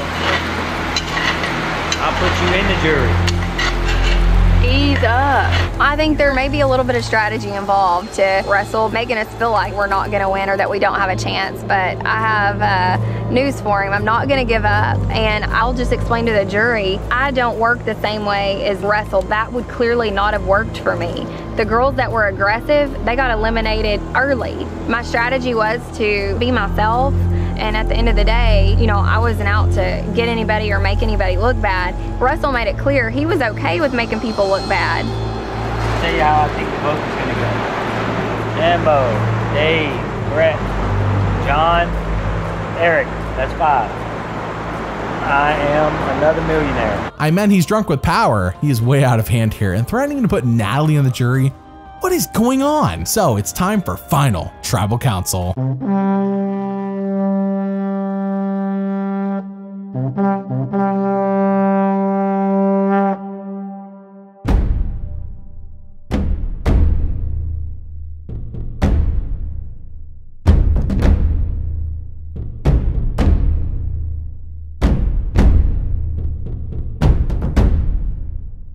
It is time. Let's quickly recap what we know about the 9 jurors and where they stand in the order they were booted. Eric is up in the air at the moment as we didn't see him connect with any of the FOA members. Kelly is so anti-Russell it isn't funny and is also one of Laura's BFFs, and speaking of Laura, she's so pro-Natalie, and they were friends. John Fincher is pro-Russell, no doubt. Dave Ball, I feel like he's leaning towards Natalie due to the snippets we see of him and her along with Russell offering a deal at the last minute and breaking it. Monica is BFFs with Laura as well and clearly didn't like Russell. Shambo is pro-Russell, and considering he was the only person we saw her connect with, yeah, I think she's voting for him. Jason is likely anti-Russell. He has shown his hand multiple times as to what he values in this game, along with Russell breaking his final 3 deal with him. And CGI Brett, I mean, we know he's pro Natalie, that's obvious. So by my count, we have 4 clear votes for Natalie, 2 for Russell, and 3 that are seemingly up for grabs. Russell needs 5 to win. So we get to Russell's opening speech, and I came here to do what I said I was gonna do and try to make it all the way to the top and win the game. I made huge strategic moves all the way through the game. My first strategic moves were in my own tribe, Marisa and Betsy. Those were the 2 that said, get rid of Russell, get rid of Russell. Guess who goes first? Marisa and Betsy. I solidified myself with Shambo to get rid of Kelly. It was a huge move. It didn't change the game yet. Laura was the biggest move, I think, of the game. Then John comes to me after it's over, we got to get rid of a 4-4. Well, I can't do that, so I have to get rid of John. Then it just went like dominoes from there. Now, I ask you, if either one of these outwit me, then give them the money. If either one of these outplayed me, then give them the game. But you know what? I don't think that they have. It's not bad as he does name things he has done in this game, even though some of them were pre-jury, but people almost none of them have met. However, the bad part here is that he doesn't show respect for the jury. He explains them all like pawns in his game. And while it's entertaining for us, it has been shown time and time again that you must respect the jury to get their vote. And he's not doing it. Jason is the first juror to speak, and he simply states that Russell's rich, Mick is a doctor, and Natalie had to quit her job to come here. Shambo is next, and she just hammers Mick by calling him feckless and saying, Natalie, you were just behind Russell as he did all the work. She is so obviously pro-Russell. CGI Brett is third, and he asks Mick a question that reveals that Mick learned nothing about him and never made the time to get to know him. Kelly is fourth, and she asks Russell, You've said many times you're gonna lie, cheat, and steal your way through this game. Does that apply to your real life also? No, not at all. I am 100% different outside this game. I'm not like this at all. I'm a totally different person outside this game. Instead of lie, cheat, and steal, in real life, maybe 3 words that would replace that. It might be hard to believe, but honor, integrity, and loyalty. Russell, it's hard for me to sit here and believe that from you. Honor, integrity, and loyalty is the most important thing to you. It is the most important thing to me. He sounds so disingenuous. Why is he lying to the jury? They aren't going to be fooled by this. It almost feels kind of disrespectful to treat them this way, like Russell's their parent and he's trying to pull a fast one on a bunch of 4-year-olds. And yeah, they're not a bunch of 4-year-olds. Monica is the 5th juror, and she asks why the others don't deserve the money. He didn't mind when I was being a snake and give me high fives every time we vote somebody off. I never get Natalie high fives. didn't mind when I was being a snake and giving me high fives when I voted everybody off. The 2 honest people here, they would congratulate me. Good job. That was probably one of the best jobs in history, Russell. You were running, you should win this game. You're running the show here. They both didn't mind following the snake right behind me the whole step of the way. I mean, his ego is killing this thing, but what else is new? Monica nor Kelly were going to vote for him, but they both got him to act like a fool in front of everyone else. Dave simply asks everyone, hey, what do you think your chances are in this game? And Russell replies, it was much higher when it came in, but now it's down to a low. low, 55%. Laura is 7th, and she asks Russell what he learned about her that led him to beating her in this game. He says he saw how big of a target she was, how important she was, how she was leading others, and that she needed to go. And surprisingly, he is flattering here. Not that that will change her vote, but it's something he should have considered before he burned her earlier in this game. John is 8th, and he asks Mick and Natalie why he should vote for them. Mick says, I am a great, loyal, humble guy, someone you can trust, which is fake humility, of course, and Natalie's basically told by John that Russell did the dirty work for her. She says she couldn't be aggressive, that strategy wouldn't have worked. Literally all of the FOFO women were voted off because they were even slightly aggressive with Russell. And of course, once you reach the merge, why would you start being aggressive when the game plan's working perfectly? It didn't make any sense. John doesn't buy this though, even though everything she said is completely true. So that leaves us with the final juror in Eric. Russell, this hurts me. We got nothing in common. You played an unethical game, admittedly played an unethical game, but you sit there proud of it. Natalie, people will call you weak. People will say that you are undeserving. Why are those characteristics any less admirable as lying, cheating, and stealing? Why does he get a free pass, but your wrong way of playing is admonished? You would say that you were probably the least deserving of the title of sole survivor. But maybe, just maybe, in an environment filled with arrogance, delusional entitlement, maybe the person who thinks that she's least deserving is probably the most. You got my vote. I hope you get 4 more. Congratulations. Eric nailed it. He absolutely nailed it. But as Russell said right before Final Tribal when he went off on Natalie, he would be shocked if he lost this game. After all, he used his Houdini magic to be the Babe Ruth and Picasso of Survivor. So before we reveal the votes and see who won, let's montage the man who told the jury that he is 100% different outside this game. He's actually full of honor, integrity, and loyalty. I plan on making it as miserable as possible, making it hell for everybody. To get what I want, my strategy is to be able to have a secret alliance with each one of these dumb girls. I like to call it my dumbass girl alliance. Right now, I think I am running the whole show. And they don't even know it, but I know I am. I'm not here for the money. I'm only here to show people how easy it is to win this game. You can call me the puppet master. They can be my little puppets. They'll run when I tell them to run. They'll walk when I tell them to walk. When I'm finished with them, just throw them in the trash.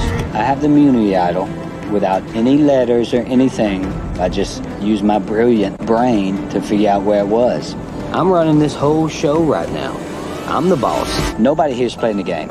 Nobody is playing the game but me on my tribe. This might be the worst group in history, and I might be the best. I'm gonna have them all under control like zombies walking around. It is shocking that these people trust me so much. I mean, they really do. Everybody here trusts me. So I would have to take somebody like Natalie with me because she's gonna ride my coattails the whole way. She's too stupid to do it by herself. She needs me. Liz is so stupid. I don't even see how she can walk without falling down. It's just ridiculous. These idiots are probably gonna cost me $1 million. And I plan on having a lot of fun with the money. A lot of fun. I'm too good for this game. I'm too sly. And now I gotta make sure my seed is planted in all these dumbasses' heads. You ever heard of a man named Babe Ruth? He struck out more than anybody ever. But you know what? He also hit the most home runs. So that tells me one thing. Keep swinging, baby. Eventually you're gonna hit one. My work is done. It's like a painting, like a Picasso. You know, he's a great artist. This is my artwork. This might be one of my best pieces of work I've ever done. It's gonna be a pretty expensive sale. They write me a check for $1 million for this work, so I can take that to the bank. When it comes down to brass knuckles and it's just me and you and somebody else, you have to swear to me. You ain't gonna think that I'm gonna beat you because I played the game better and vote me off. Swear on Mick. You're gonna start thinking that's a lot of money. Your brain's gonna start working. Who better to take? There's no way she can beat me in votes. She followed and did everything I told her to do. She wouldn't even know how to talk. She might even say, oh, he's right, give it all to him. Monica, she had to run her little pie hole. The little bitch needs to be sent home tonight. It is done. They say don't get confident in this game. You know what? I'm confident as hell.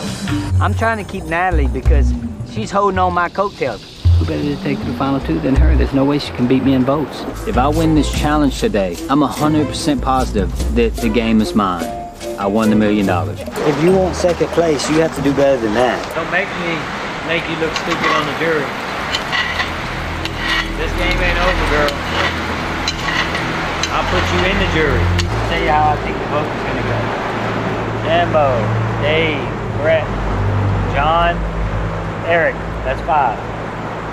I am another millionaire. First vote. Rattley. Russell. Russell. Natalie. Natalie. Natalie. The winner of Survivor Samoa.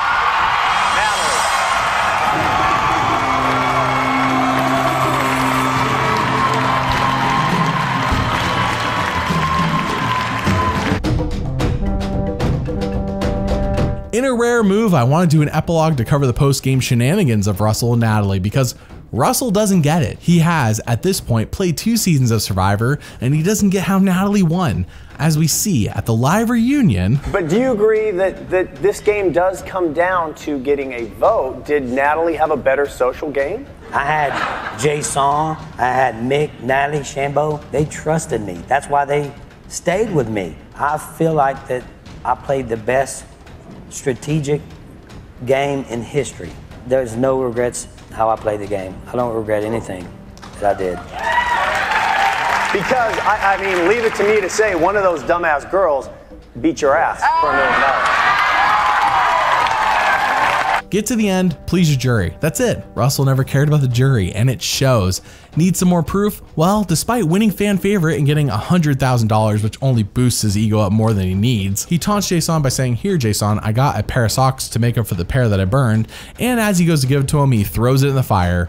Because why not? This reminds me of Boston Rob and Amber, minus the romance, the Russell-Natalie thing, especially since both Boston Rob and Russell have a question for the winner about what they care about the most. Boston Rob, of course, proposed marriage to Amber, but Russell asks, all I want is the title of Soul Survivor. I will pay you $10,000 for the title. I'm going to decline Russell's offer in order to win the title of Soul Survivor. No, it's priceless. You have to get the majority of the votes. All right, Russell. I would have taken that money. I'll call you Soul Survivor for $100 grand the rest of your life. But now to put the cherry on top, the next day, Russell and Natalie appear on TV for her to get her $1 million check, and look at his face while it happens. I know the man right next to you, Russell, this has got to make you just seethe knowing that you were so close, you were the odds-on favorite, yet you're the guy that's looking at the $1 million check rather than cashing it. Yeah, it's, I don't think she deserves it. That's my opinion. I think the world doesn't think she deserves it because you know what? She didn't even get in the top 3 for fan favorite. Ultimately, the person that wins and deserves to win is the person that gets the majority of the jury votes. Yeah. You know, when you play a football game and you're the quarterback to the football game, I'm throwing all the touchdown passes, right? Yeah.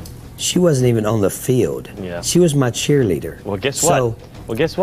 Guess what? I'm going to laugh all the way to the bank. So. Wow. I mean, Russell was seemingly playing a good game, right? Until he got way too cocky when Galoo was clearly collapsing and Foa took over. When he was the underdog, he was great, albeit flawed, but he was great. In power, though, Russell was a bully and he earned that loss. Clearly, he didn't get why he lost after Samoa ended, but maybe he can channel what he saw didn't work and adapt it into his next game because a mere 3 weeks later, that's right, Russell's back to play again on a cast of all-stars in the epic season of Heroes versus Villains. What's up, man? Is this the one that they keep comparing me to? It's a pleasure to meet you. They don't compare you to me. They do. How am I the best if I don't beat the one they keep telling me about? Well, come on, Russell. You're not the best, and it ain't gonna happen. I am the best.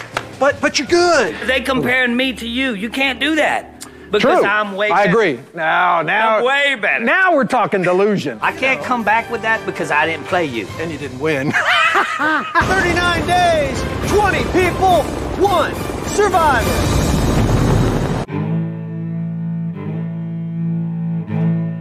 Season 20, Heroes vs. Villains, was only filmed a few weeks after Russell was done with Season 19 Samoa, meaning he's back to play again in Survivor's first ever all-returnee season since All-Stars. And keep in mind, he has not seen his last season air on TV yet, so he doesn't know that he lost to Natalie in a 7-2 landslide, which means he's likely to play this season in a similar fashion than before, which will be fun for us, but no doubt detrimental for him. But I wonder, did he learn not to say nasty things to people's faces because he saw the reaction that he got from Laura and Monica and a few others when he did it in Samoa? So maybe he won't do that this time. Maybe that's the one improvement he'll make.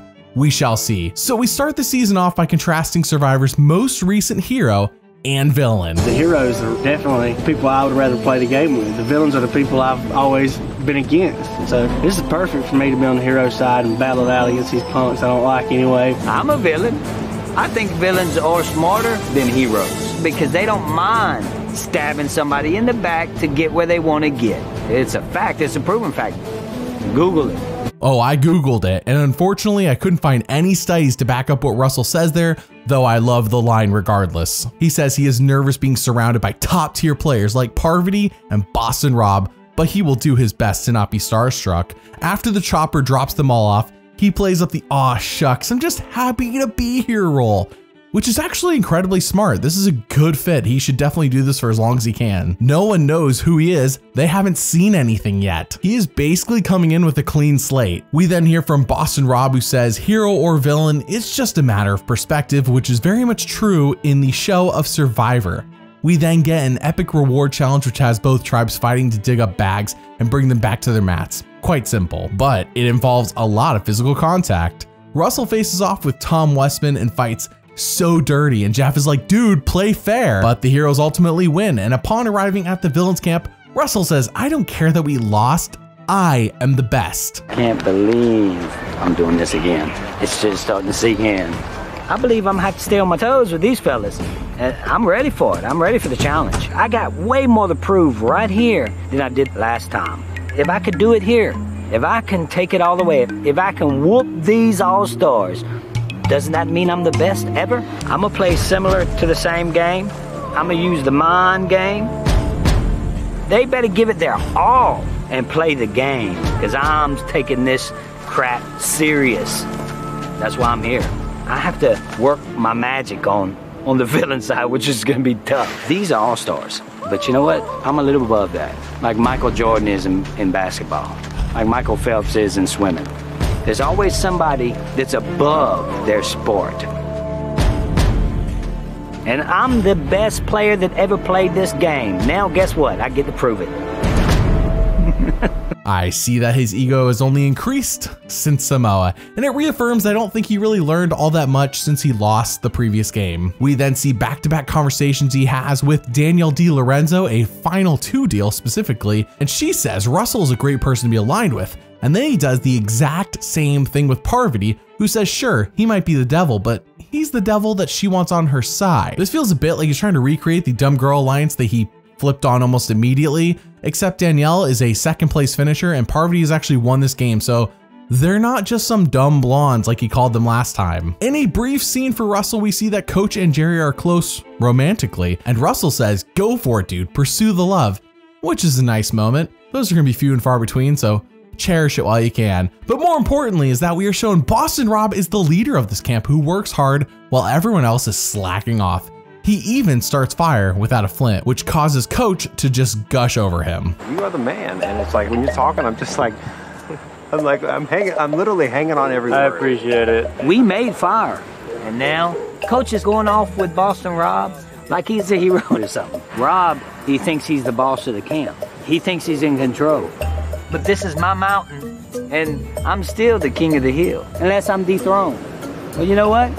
That ain't gonna happen. Russell's ego is too big, and on Heroes vs. Villains, there are a lot more egos to compete with than there were last time. The villains win immunity thanks to Boston Rob and Sandra, and in a blink and you miss it moment back at camp, Russell's doing like this seesaw thing with Coach. Just take a look at it. It's quite cute and funny, but Russell then says, I am glad the heroes lost, and now they have to act like, well, Villains. So yeah, that's the premiere. And if Russell isn't a main character based on what we've seen so far, I'm just guessing he goes really early and they're just trying to take advantage of what they have of him right now. By the way, do you like the content I make? Well, if you want to pick what I cover for videos and watch everything up to 6 months early, then consider joining my Once Upon an Island Patreon. You can cancel at any time and there's a 15% discount if you do sign up for 1 year. Thank you for your support. Episode 2 is quiet for Russell, and that might be the only time I ever say that about this man in this video. But yeah, we see Boston Rob as a hard worker. He passes out. Russell says he feels for the guy, and they win immunity because of Boston Rob. Okay, cool. So we move on to episode 3, and Russell is center stage again. Good. I was getting worried he wouldn't get his 100 confessionals. We see him and Parvati cuddling and laughing, and this lasts for an uncomfortable amount of time on screen. Keep in mind, Russell Hantz is married, so no one really flirted back with him on Samoa despite his attempt in a secret scene with Natalie and Ashley in episode 1 of that season. But here Parvati just goes for it. She doesn't care. Boston Rob says it's dumb puppy love and he doesn't trust Russell at all. The next day we see Coach and Boston Rob warn Russell about this alliance with Parvati, giving him the benefit of the doubt since it puts a target on his back and he's the new guy. But Russell gets offended. Russell is walking on very thin ice.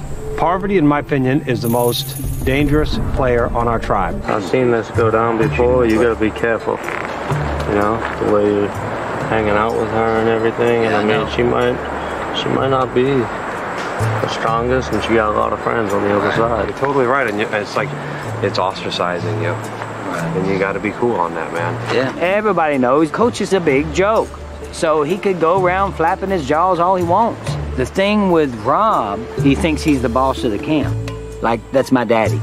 Well, I'm the daddy around here. But I gotta listen to this fool, like he's in control. But that's what I have to do to get to the top. That's what I'm gonna have to do until he's gone. He don't know who he's messing with. Nobody knows who they messing with around here. It's Russell Hantz. Give me a break. I would say Russell needs to chill out, take a step back, take a breather, but we know he's not going to do that. He then tells Parv everything that was said to him, and she says despite this dude being a straight up lunatic, she trusts him. But do you remember in Samoa when he released the chickens just to cause chaos and nothing happened? Or when he burned Jason's socks to cause chaos and nothing really happened besides Jason being a little annoyed? Or when he dumped everyone's water canteens, which was a minor inconvenience?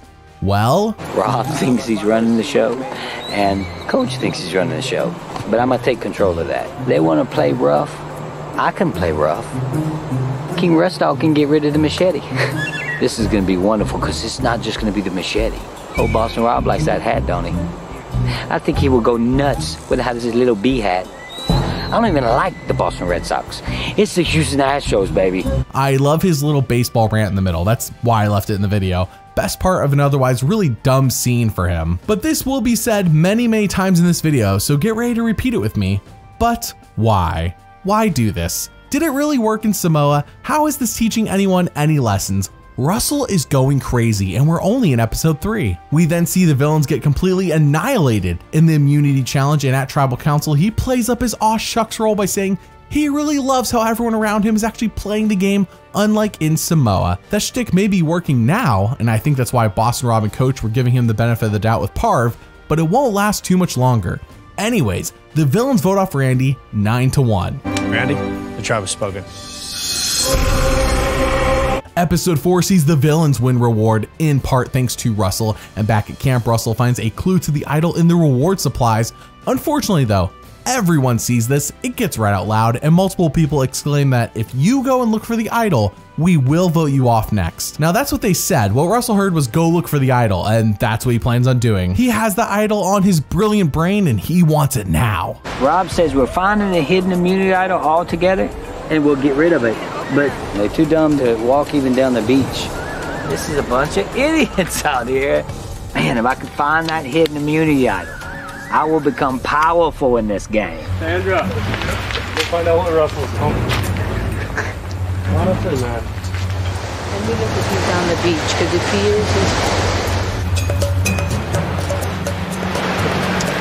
is, he's a stupid ass. Russell feels his own face. I mean, it sucks, but that's what we said, right? He's done. I don't care if he has it or not. Russell's a bonehead. He's like the Hobbit on crack. And you know what? I don't trust Russell's ass at all. And the safest thing to do with someone like that is to just get rid of him right away. All of that and he didn't even find it. What happened to the Idol King? Remember how he found 2 idols without anyone telling him any clues last season? Yeah. I thought he was Michael Jordan. Idol or not, he is now the target. So the villains win immunity thanks to Boston Rob, and episode 5 starts with everyone bonding, doing some Coach Chi, except one person, and I think we all knew who that one person is, avoiding the social bonding. Everybody this morning walks out on the beach, starting doing a little Coach Chi in a circle, you know, all that meditating crap. While they meditating, getting ready for the challenge, I guess that's what they were meditating for. I'm looking for the hidden immunity idol. Been digging on this thing for 2 days straight. It was right in my face. That's what I was afraid of. Rob's not in control of this game right now. This is my key. This is my key right here.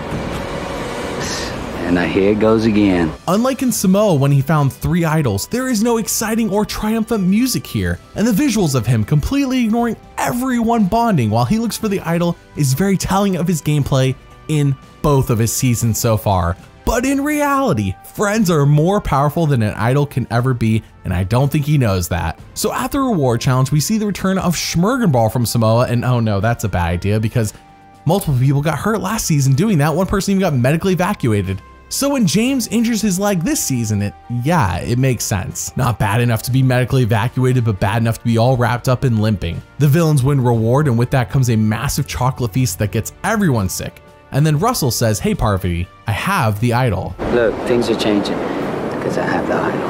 Russell having the idol puts me in a better position in the game, gives me a little stronger footing. Because right now everyone's still trying to vote me out. They all think I'm the biggest threat. For some reason, I'm like some evil mastermind who's gonna screw all of them over, so they all want to vote me out now. So Russell having the idol is definitely like he's a great ally for me. Just grab on my coattails, girl. I don't ride coattails, baby. I don't. You'll ride these, and you're gonna be okay. I have the idol. And now we have the idol. I don't have any problem to give it to you to get further in the game with the votes. I feel like I need to do something monumental like the Knights of the Round Table that would go like this, and you put the... And I do this? No, you would like knight me just like that. Coach bows down to me. He was the one kneeling to me, and I knight him. As the king that I am, I knight the Dragon Slayer. Then we'll weed out Lil Rob's group. Man, it's personal with me and Rob. I don't think he knows who he's dealing with. He thinks he's tough. All right, may the best man win. Let's do this. A bit risky telling Coach, but Russell wants to pull people away from Boston Rob, and it seemingly works. Though Coach is also an emotional player like Russell and can flip on a dime depending on how he feels, the villains win immunity thanks to Boston Rob again for like what, the 3rd or 4th time now. And in episode 6, the rivalry Russell has with Rob that has been one-sided so far finally comes to a head. I don't want to be at your throat. I don't want you to be at my throat. I've decided to have a conversation with Rob to make him think that I'm not after him, which I am. A lot of people are mad though that you went looking for that idol. I went looking for it, but if I get the next clue, I'll find it. I'm not a rat and I'm not going to say who it was, but a lot of people are mad that you went looking for that idol. They want your ass off. He's not playing with the amateurs anymore. He's playing with the big boys now. Better to play with me than against me. Boston Rob tells me it's better to play with me than against me. Oh, really? I believe I'm gonna get him to eat them words. So far, this battle has been very one-sided, with Russell being jealous and Boston Rob just being himself, not knowing about this. But that aw shucks Russell role was playing is now gone completely. The fight is on. Who will win? At the reward challenge, Jeff says both tribes are going to tribal no matter what. You all are competing for individual immunity, which Boston Rob wins. And back to camp, Rob says Parvati is the target and we need Russell to think it is him, so he wastes his idol. But in a bad move for Boston Rob and a great read by Russell, Boston Rob says, buddy, if you don't have the idol tonight, you're gone. And Russell goes, whoa, that means they're targeting Parvati, which is, that's correct. He's dead on. So he says, let's target Tyson, Rob's buddy, and he won't see it coming. But knowing he is down 6-3 and all the other side has to do is split the votes, he makes a risky move. I'm gonna do it. It's breaking my heart. So I'm gonna vote for Parvati. Yeah, you need to. And then that'd be it. Yeah. She'll go home. I started thinking, I gotta play this game for myself. Okay. When Russell came and told me that he wanted to vote out Parvati, I thought it was actually an excellent opportunity to maybe flop my vote to Parvati. I mean, I want her out. I just want to get it over with and get some hot dog in my mouth. Is Tyson really going to fall for that? As Boston Rob told him, splitting the votes is foolproof, and he's right. Are Russell's mind games really going to work? I think I'm gonna take the target off of my back. No, not this way. Parvati? Are you serious? Thank you. This is indeed a hidden immunity idol. Any votes cast for Parvati will not count. First vote, Russell. Russell. 2 votes, Russell. Parvati does not count. Parvati does not count. Parvati does not count. Parvati does not count. Tyson.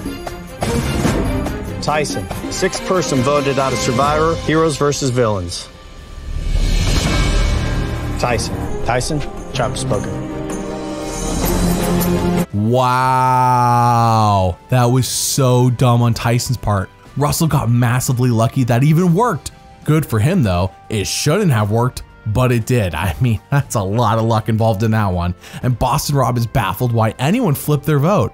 But while Boston Rob ponders, Courtney makes fun. It's no secret that Russell has a little boy crush on Parvati because he's, I mean, let's face it, he's like a bandy-legged little troll who, you know, sort of like scampers around with his tooth missing and, you know, is in and out of the bushes and never washes, and she pays attention to him and she has like no problem flirting with clearly anything that walks. That was too funny to not include in a matter of only 6 episodes with a clean slate entering the season. Russell is in a bad spot socially, not something you could say 6 episodes into Samoa. Him, Parv, and Danielle have gone full villain as they laugh about what happened last night outside of the tent that everyone sleeps in, and everyone's like, what the heck are they laughing about? They're still down 5-3. And then Russell makes a bold move of convincing Jerry to ditch Boston Rob, who they say he would never save you, Jerry. Come flip with us. We'll save you. And they're more right than they even know. I mean, Boston Rob is literally the reason Jerry went out in All-Stars. So Jerry says, yes, I will flip. We then see Russell talk to Jerry and Coach, and I bet you won't guess what offer he makes to them both. He brings it back from Samoa. It's the good old-fashioned final 3. He's just offering this up again to people he's not really planning going to the end with. The same trick he used all the time in Samoa that bit him in the butt. Coach doesn't believe him, but Jerry does. Right now, Coach is emotionally being pulled towards Boston Rob, but also towards Russell. It's funny. They do lose immunity due to Boston Rob and Sandra, and back at camp, Rob talks to Russell and says, who should we vote off next? I think we need to weed off the weak. Who do you suggest? One of these. One of who? Right here. That's not a way to gather friends, I don't think. How do you two feel about that? I don't like it. Oh no, I think he's right. What kind of logic is that, Russell? That's a new one. All Rob wants is to keep his alliance strong, which I understand. Because he knows once Courtney leaves, he's at my mercy. I'm after him. He's after me. May the best man win. Whoever's better in the game, that's which one's gonna be here longer. And it's gonna be me. And he sees it coming. Say it with me, but why? Why does he do this? As we learned in Russell's last video, he doesn't care about the jury. He only cares about reaching Final 3, and he thinks that if he gets there, the jury will automatically vote for him, as if the other 2 people who got to Final 3 are not worthy. I don't get it either, and so many moments of his are going to be labeled dumb because he literally does not care about whether people like him at the end of the game, aka half of the point of Survivor. He then tells Coach and Danielle that Boston Rob is going tonight and they don't need him for challenges. That's a bold-faced lie. Boston Rob is the reason for every single immunity win they've had so far. So, at Tribal Council, they all go to vote and... It's game over. It's either you or me. First vote, Rob. Rob. 2 votes, Rob. Russell. Russell. We're tied. Rob. Tied again. Courtney. 8th person voted out of Survivor, Heroes versus Villains. Rob. You're a little man. Rob, the tribe has spoken. Well, Boston Rob is gone, so what's next for Russell's story? Well, he is a guy that always needs a target or he self-destructs, so I'm sure he'll find someone. Episode 8 has him making fun of Boston Rob, which I will admit is pretty funny, and Coach gets upset and says Russell is a bully. He says Boston Rob should have never been voted off. How do I say this? Coach is delusional. Coach threw a vote on Courtney and allowed Boston Rob to go. Coach stopped a tie from happening that could have saved Boston Rob. He purposely did that, and now he is being a whiny little baby because Boston Rob called him a little man, and he took that personally. They then get a clue that makes it sound like the merge is coming up. So at the challenge... So Rupert, shocked that Boston Rob is gone? It sure looks like they got a women's alliance. Everybody drop your expectations. We are not merging. When I found out that the Hero Tribe thinks this is an all-girl alliance, I thought they're making a huge mistake because there's no girl alliance over here. Rob got voted out last night because of me. I'm like, help. That is wild that the heroes think the villains are being run by the women, but if I take a step back and look at it from their perspective, it kind of makes sense. The fear of Parvati doing a Black Widows Alliance 2.0 is palpable, and yeah, 3 men have been voted off so far, with Boston Rob being the biggest name of them all. From the outside looking in, I mean, it makes sense, but they just don't have all the context. The villains lose reward, and back at camp, there's a whole lot of fighting over nothing. The lack of Boston Rob is really being felt at their camp, basically. Sandra then tells Russell that Coach is conspiring to get him out, and is this true? No, not at all. Does Russell believe it's true though? Yes, without question. The villains lose immunity, and Russell tells Coach that Courtney needs to go, which is not his true intentions at all. He's just lying to Coach. But then Danielle talks to him, and... All right, so this is the deal. We need to keep him right now. Look what we're doing with Coach. We're getting dominated. Because of Courtney and Sandra. That's a stupid move. I don't know how you're thinking right now. I don't know how you're playing the game. We keep coaching, we lose the next one. You'll make sure your butt's on the line for that. You would put your butt on the line. I'm just saying we have a better shot. I'm not. You are freaking out right now. Chill out. You ain't making any sense. Yes, I am. It's stupid to let him go. I don't think I just told you I don't agree with it. You're not listening to me. I ain't gonna talk to you no more. I'm giving you suggestions. I'm looking at it in different ways. You're just like... I don't want to talk to you. I threw that out there and Russell freaked out and screamed at me because he's just so in control of this game and everything has to go the way he wants it to go. Wow, they're really stressed. A lack of food, a lack of good sleep, and high emotions can definitely do that to you. Either way, it's a bad look for Russell. But then a few minutes later when he calms down, he says, Danielle, actually, I agree with you. Courtney should go. Russell is so easily swayed. So at Tribal Council, they all go to vote, and... Courtney. Courtney. Courtney. 3 votes, Courtney. Coach. Coach. Coach. 9th person voted out of Survivor Heroes versus Villains, and the first member of our jury. Coach. Coach, tribe has spoken. Coach is the first member of the jury, so let's start tracking how these jury members feel about Russell on their way out the door, shall we? Because Coach doesn't like him and actually badmouths him on Ponderosa constantly. At the episode 9 reward challenge, both Rupert and JT say, wow, the women are definitely running things, and this is just perfect as JT mouths to hang in there to Russell. And he just plays along and says his Russell seeds are working. This is hilarious. I mean, it makes sense, as I said, from the outside looking in, but this is hilarious knowing what we know. Back at camp, Jerry says she loves how her alliance with Russell is going and he's awesome. Glad to see someone likes him. Now, Russell doesn't witness this next moment, but Parvati finds an idol clue and then the idol, and Russell has no idea because she's keeping it a secret from him. The villains lose immunity, and that's actually not even the biggest deal. What you're about to see happens during the challenge and then right after. When the challenge is over, you go to JT, okay? He's gonna give you something. Okay? Use it tonight. Protect yourself. Get rid of one of them. And come on board with us, okay? Okay? Put you on the show. Good. Get rid of her ass.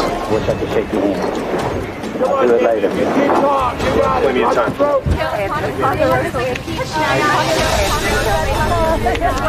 I don't even have to find idols. People are actually giving me idols. You don't hand the enemy the idol, especially when his name is Russell Hantz. You don't do that. That's a no-no.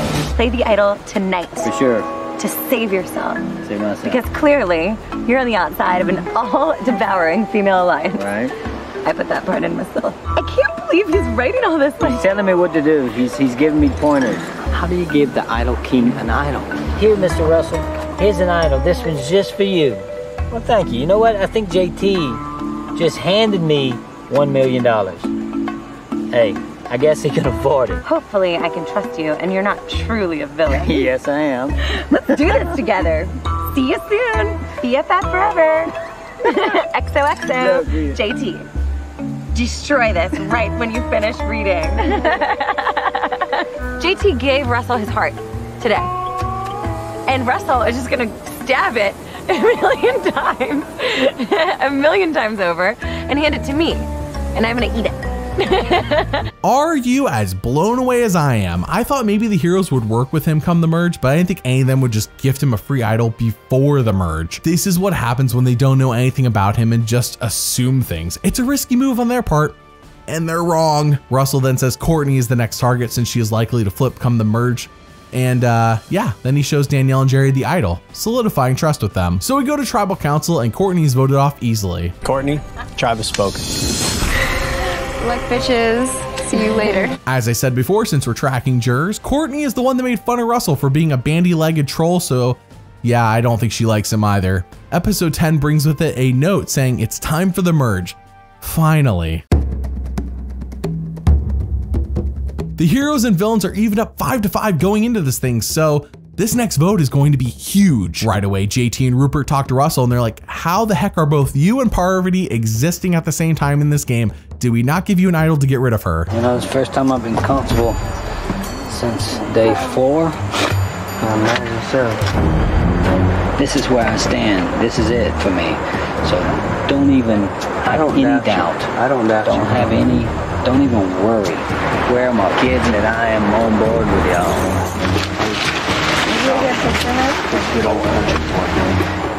Giving Russell the hidden immunity idol could blow up in my face. I mean, he could have never been going home. You know, he could be the leader of the girls over there. Do I believe it? Not a chance in the world. So, I mean, I trust him explicitly. Hook, line, and sinker.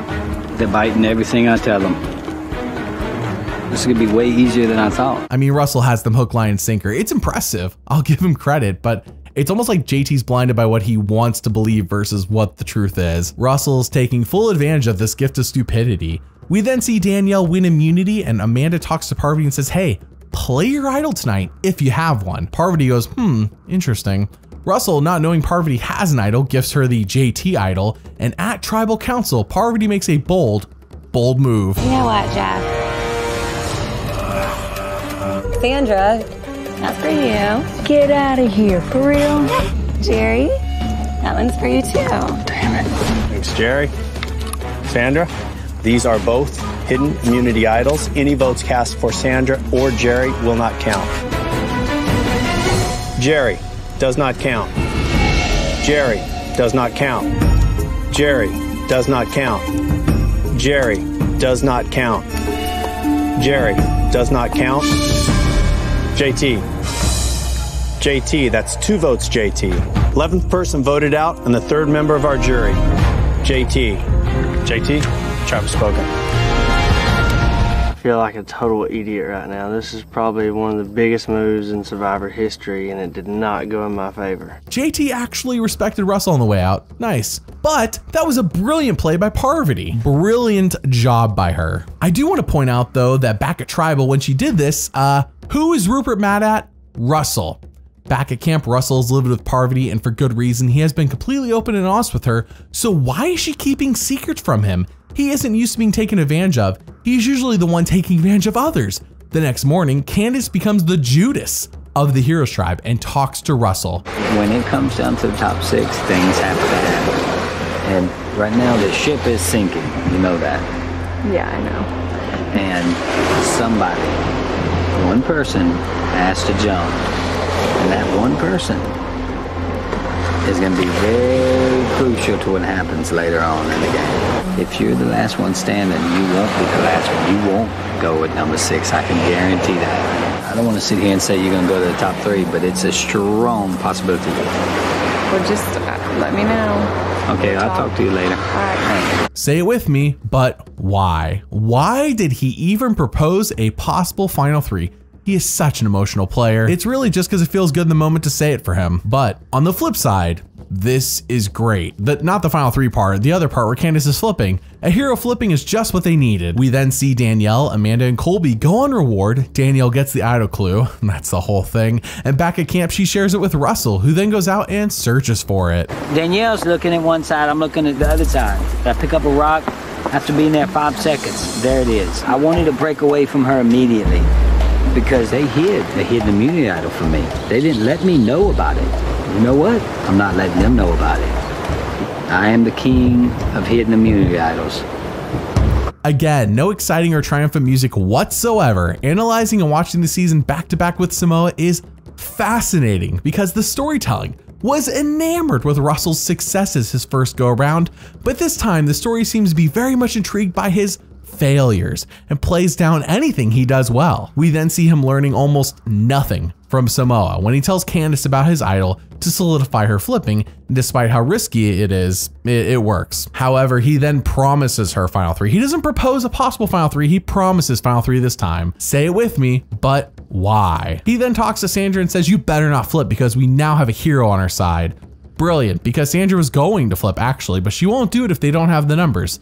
This was actually a good move. However, on the flip side, she now flat out hates Russell and constantly badmouths him to the heroes and spills everything that happened pre-merge. Russell hears about her doing this from Candace and confronts Sandra by threatening to play his idol and intimidates her, or at least he tries to intimidate her because he clearly has not watched Pearl Islands, because you really can't intimidate and bully Sandra. It has the opposite effect. She loves to fight back. We then go to Tribal Council where Russell says many things in front of the jury that he really should just not say out loud to anyone but himself. Some of the heroes have talked to me and I know that they sense that I'm on the outside because even I know that I'm on the outside within my own group. So, Amanda, how do you make it appealing to somebody like Sandra who would say, I'm already 5th with the group I got here with from the beginning? Well, you offer them a better deal.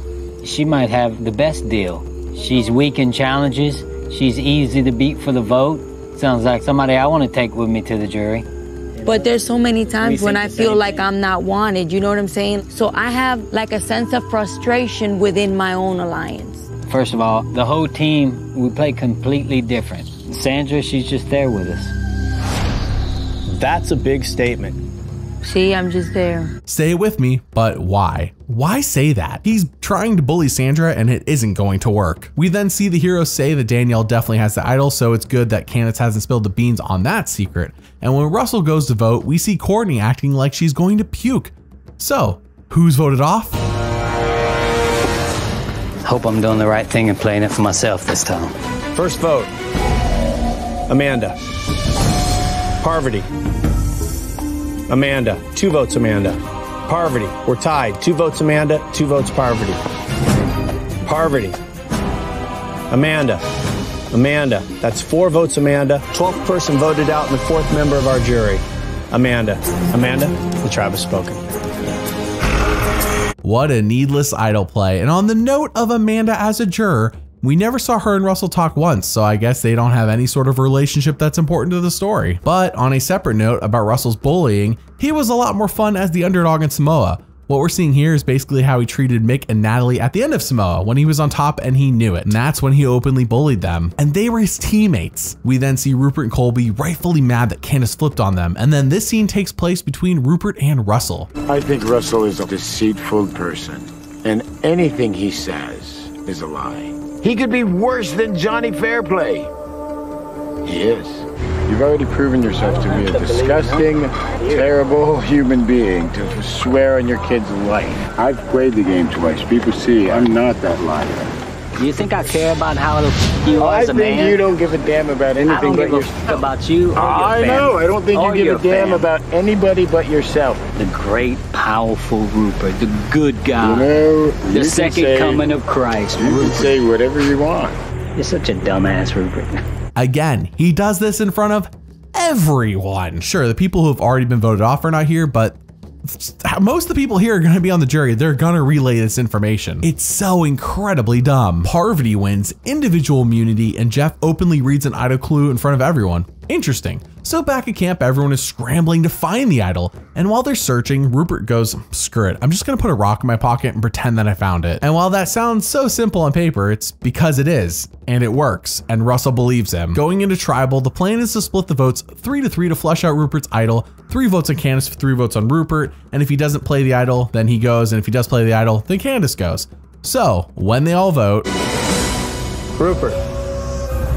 Candace. 1 vote Candace. Rupert. That's 2 votes Rupert. Candace. Rupert. That's 3 votes Rupert. Candace. That's 4 votes Candace. 13th person voted out and the 5th member of our jury. Candace. Candace, the tribe has spoken. Time for the go. In terms of Candace as a juror, Russell promised her final 3, and then the very next day, after she flips to help him, he votes her off. They did not anticipate the heroes throwing their votes on Candace, so Rupert lives to see another day because he doesn't have an idol. Back at camp, he blames everyone else but himself for Candace leaving over Rupert, but he voted Candace. He was complicit. Jerry says if you wanted to do something else, then you should have said something instead of just complaining about it right now. He then wins immunity, not that he needs it, and back at camp, he is so very emotional as he decides he has had enough of Danielle and Parvati being close. He wants Danielle gone. He is jealous. Say it with me, but why? Isn't she part of his real final 3? Does he even know who his real final 3 is? I am baffled. He then tells Danielle he wants to vote off Parvati, and she doesn't agree or disagree with what he's saying. And what he's about to do is pretty wild, as he then tells Parv that Danielle proposed to vote her off. Danielle came to me. She wants to vote you off when it comes down to 5 or 6. Why would you want to do that? Well, I want to talk to her. Are you serious? Yes, I'm serious. About what? You can't just come at me and tell me that my final 3 from day 1 wants me out, and you think I'm not going to talk to her? Party, if you do that, you're out this game. I promise you. Are you serious? You're going to go tell her exactly what I'm trying to keep a secret from her? I just told you I'm not going to say what you're saying. Can't even bring it up. Today should have been Rupert done. Russell comes out of nowhere and says, they're blindsiding you. That's what's happening. I'm like, I'm not voting Danielle tonight. I don't care what you say. I'm not doing it. And you're trying to blindside me.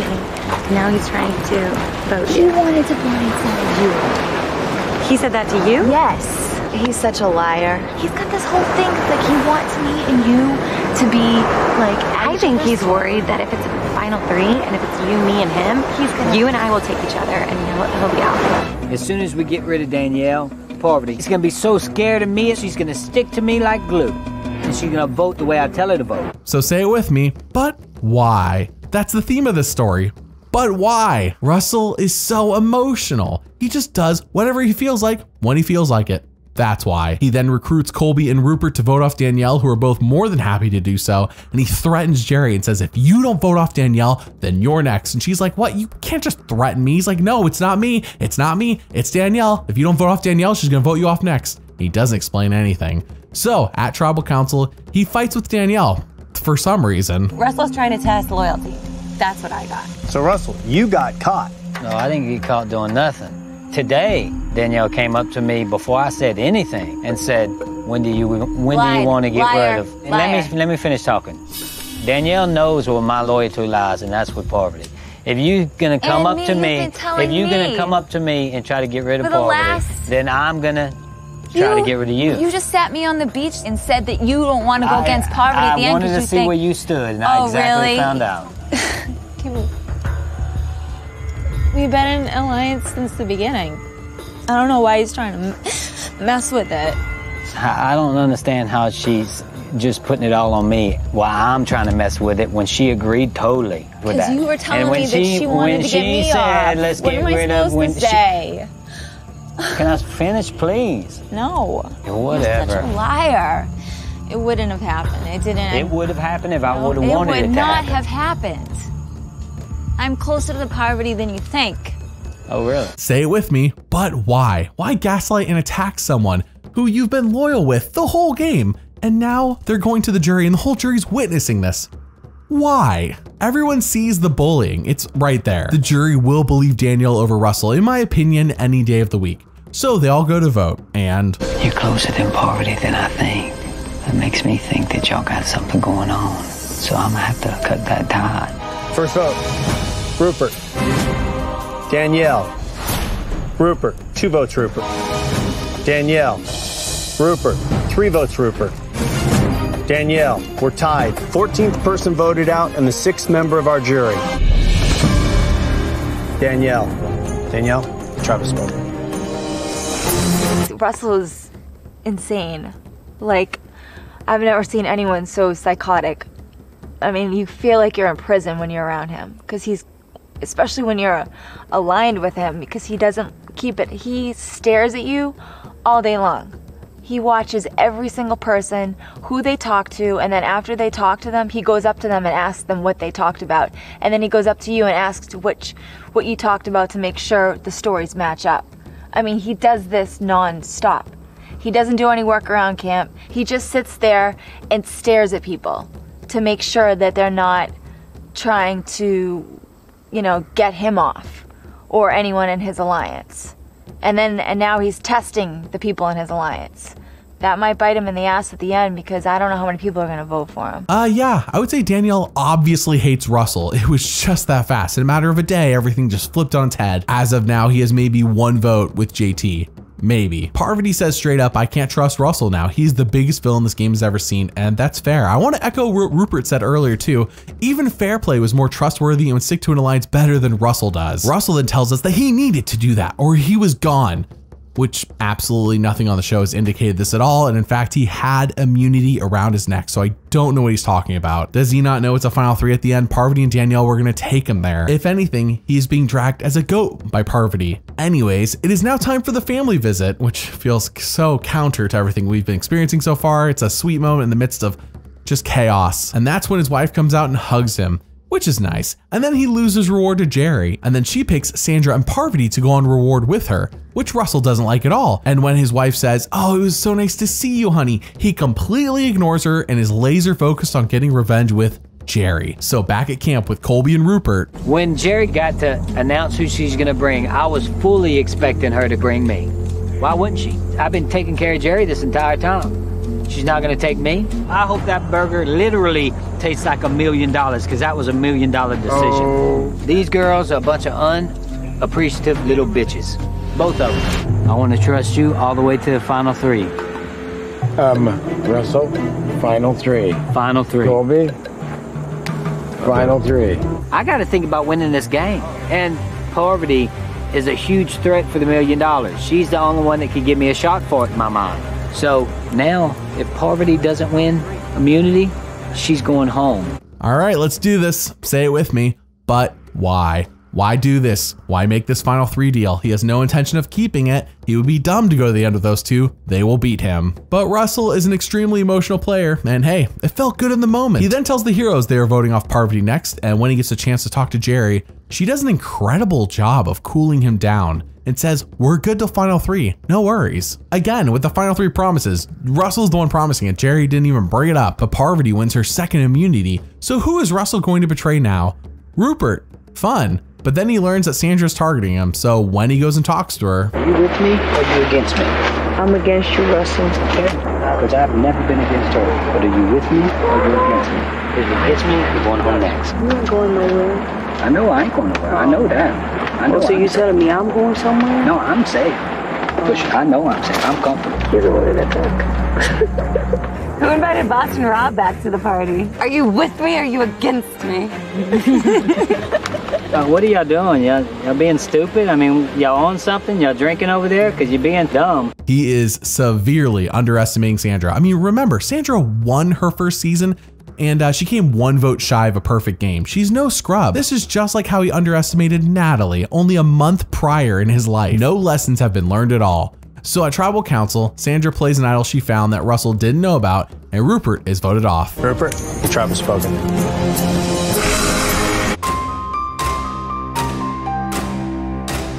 Finale time, but quickly I must mention that Russell outright disrespected and fought with Rupert and then betrayed the final 3 deal with him, so yeah, I don't think Rupert's gonna vote for him. The finale opens with Jeff saying that just like in season 19, Russell has burned bridges, bullied, and made endless deals with anyone he could. Ain't that the truth, Jeff? Ain't that the truth? Back at camp, Russell is mad that Sandra didn't tell him about her idol, and she's like, you don't tell me about any of your idols. Why do I have to tell you about my idols? That's so true, Sandra, very true. Russell has this insane thing about him where he feels like he needs to be in control all of the time of everybody. He then accuses Parvati of knowing about Sandra's idol and flat out attacks her, and Parvati didn't know anything, but that doesn't matter. He's just going about this the wrong way, even if she did. And as she says, he's acting like a toddler. He then says he wants to sit next to Sandra and Jerry at the end because he's guaranteed to win. I mean, he's wrong, but whatever. Parvati then wins her 3rd immunity, and Colby talks to Russell and says, hey, if Parvati's at the end, she's gonna get more votes than you, straight up. And Russell ignores this. I mean, he doesn't believe him, despite the fact that Colby's going to be a juror, and I think Colby's pretty in tune with what the heroes are thinking. So at Tribal Council, Colby is voted off. Colby, tribe has spoken. Colby and Russell really didn't have a relationship beyond the broken Final 3 deal. Back at camp, Russell tells Jerry that if anyone but Parvati wins final immunity, then Parvati is gone. Perfect, he actually listened to Colby. We then see him win final immunity by seconds over Jerry and Parvati. Back at camp, he talks to Sandra. You know why everybody wants to take you to the end? Because I already won and they'll win against me. Yeah. But I don't care, I'll take the $100,000 because I knew I wasn't gonna win again. And no matter what, in any circumstances, I'm keeping Sandra. I think she might get Courtney's vote and that's it. So I'm gonna use Sandra for me to win $1 million. She can't beat me. I want you in the final 3 because I think I could beat you for the $1 million. All right. Straight up. I'll take the $100,000. You know how I feel. Russell won immunity, so essentially I have to do whatever Russell says because he's wearing the idol. I'm feeling wonderful because regardless, Russell's keeping me around because I'll never get a single vote. But I don't know about that. This was the only time all game it was okay to say, hey, I am not voting you off because I want to bring you to the end because I think I could beat you. This was the perfect context. They're in private, they're alone. I mean, he didn't really have to tell her, but if he had to, yeah, this was fine. It wasn't really threatening either. Not that it matters anymore, as he then talks to Parvati where she says Sandra is the bigger threat than Jerry. Sandra can beat us both. And Russell takes this and interprets it as, oh, Parvati can't beat Sandra, and I know I can beat Sandra, therefore I can beat Parvati. Easy. Delusional is actually the word, not easy, delusional. He then decides he wants Jerry to be on the jury as a guaranteed vote for himself, and at Tribal Council, Sandra exposes Russell in front of the jury by saying, this dude constantly tells her that she isn't going to beat him at the end and that she's worthless, and he doesn't deny it. So they all go to vote, and... First vote, Parvati. Jerry. 17th person voted out and the 9th and final member of our jury. Jerry, tribe has spoken. Like what we saw of JT so long ago, Jerry likes Russell's gameplay, so he might have 2 votes at the end if he plays his cards right. He also got 2 votes on Samoa. Quite perfect. We then get a confessional from him where he says reaching the end twice in back-to-back seasons makes him want to tear up. And hey, I almost feel for him. But then he says Sandra hasn't done anything and is easy to beat, so then she takes revenge. I'm gonna burn his hat. Are you gonna tell? Are you kidding? That's how much game I got. Russell is obnoxious. So I took his hat and I threw it in the fire. I don't care. He could take his bald-headed tail to Tribal Council. It'll be all right. He could wear his buff on his head. He has a big bald patch right here he doesn't want nobody to know about. But we've been here for 39 days. I've seen it a whole ton of times. No, I don't think it's about the money tonight. I think it's about the title of Sole Survivor. That's all Russell wants. And if that's what Russell wants, that's what I gotta make sure Russell does not get. Without even knowing it, Sandra created a perfect circle back to what Russell did to his own tribe in episode 1 of Samoa. Absolutely beautiful.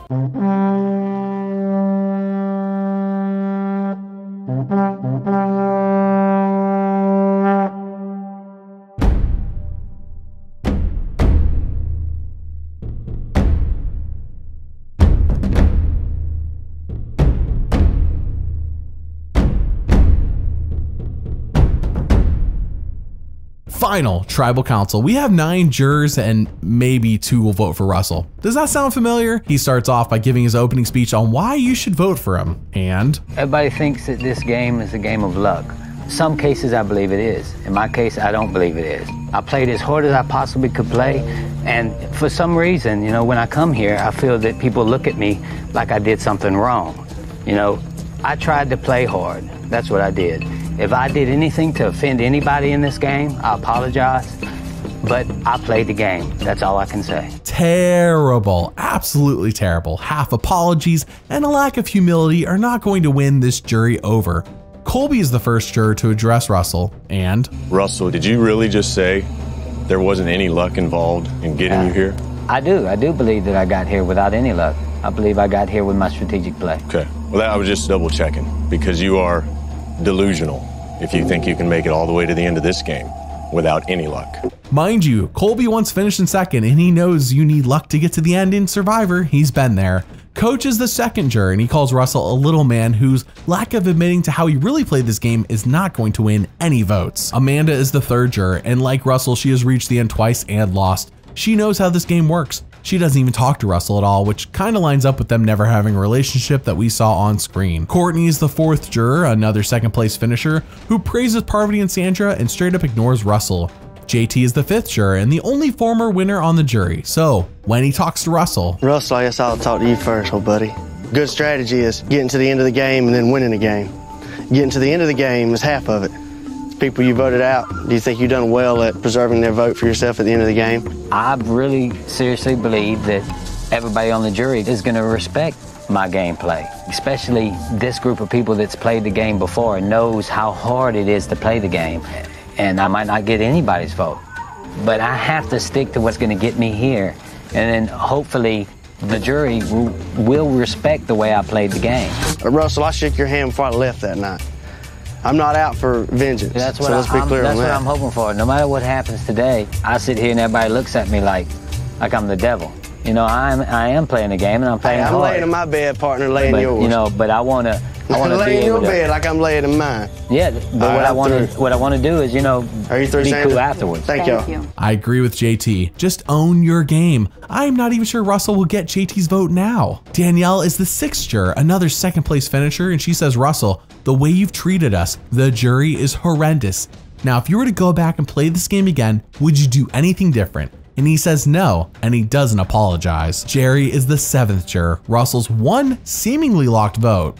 And right after you win the immunity necklace, the plan was get rid of Parvati and take me to the end. So carry on from that moment. And right after I won the immunity necklace, that was the plan. And all day I thought about it, and I thought that it would be a bad strategic move by me to take you because you didn't do anything to anybody in the jury. And if you were sitting next to me, in my mind, you would have won. Can I tell you what he told me? And yeah, I was just going to say, Parvati, your story, because we never talked. So the reason that he told me that you were leaving is because 100% he knew he was getting your vote. He wanted you on the jury. 100%. He knows he's getting your vote tonight. And it makes sense. You know what they say about assuming? Makes an ass out of you and me. Exactly. wow, Parvati exposed him good. Russell is still lying, and that is not something Jerry has ever been okay with that we've seen. Candace is the eighth juror, and she says, Russell, you didn't just lie, you told dirty lies, lies you didn't need to tell. You volunteered things and alliances you didn't need to, just to make us feel like crap at the end. Rupert is the final juror, and he says, Russell, your gameplay will not be rewarded by this jury because no one respects how you got to the end. You took the easy road by just burning everyone at every chance you could. So we go to the live reunion where Jeff reads the votes. And first vote, Parvati. Sandra. Parvati. 2 votes, Parvati. Sandra. We are tied again. 2 votes, Parvati. 2 votes, Sandra. Parvati. That's 3 votes, Parvati. We're tied again. Sandra. Sandra. The winner of Survivor, Heroes vs. Villains. Sandra.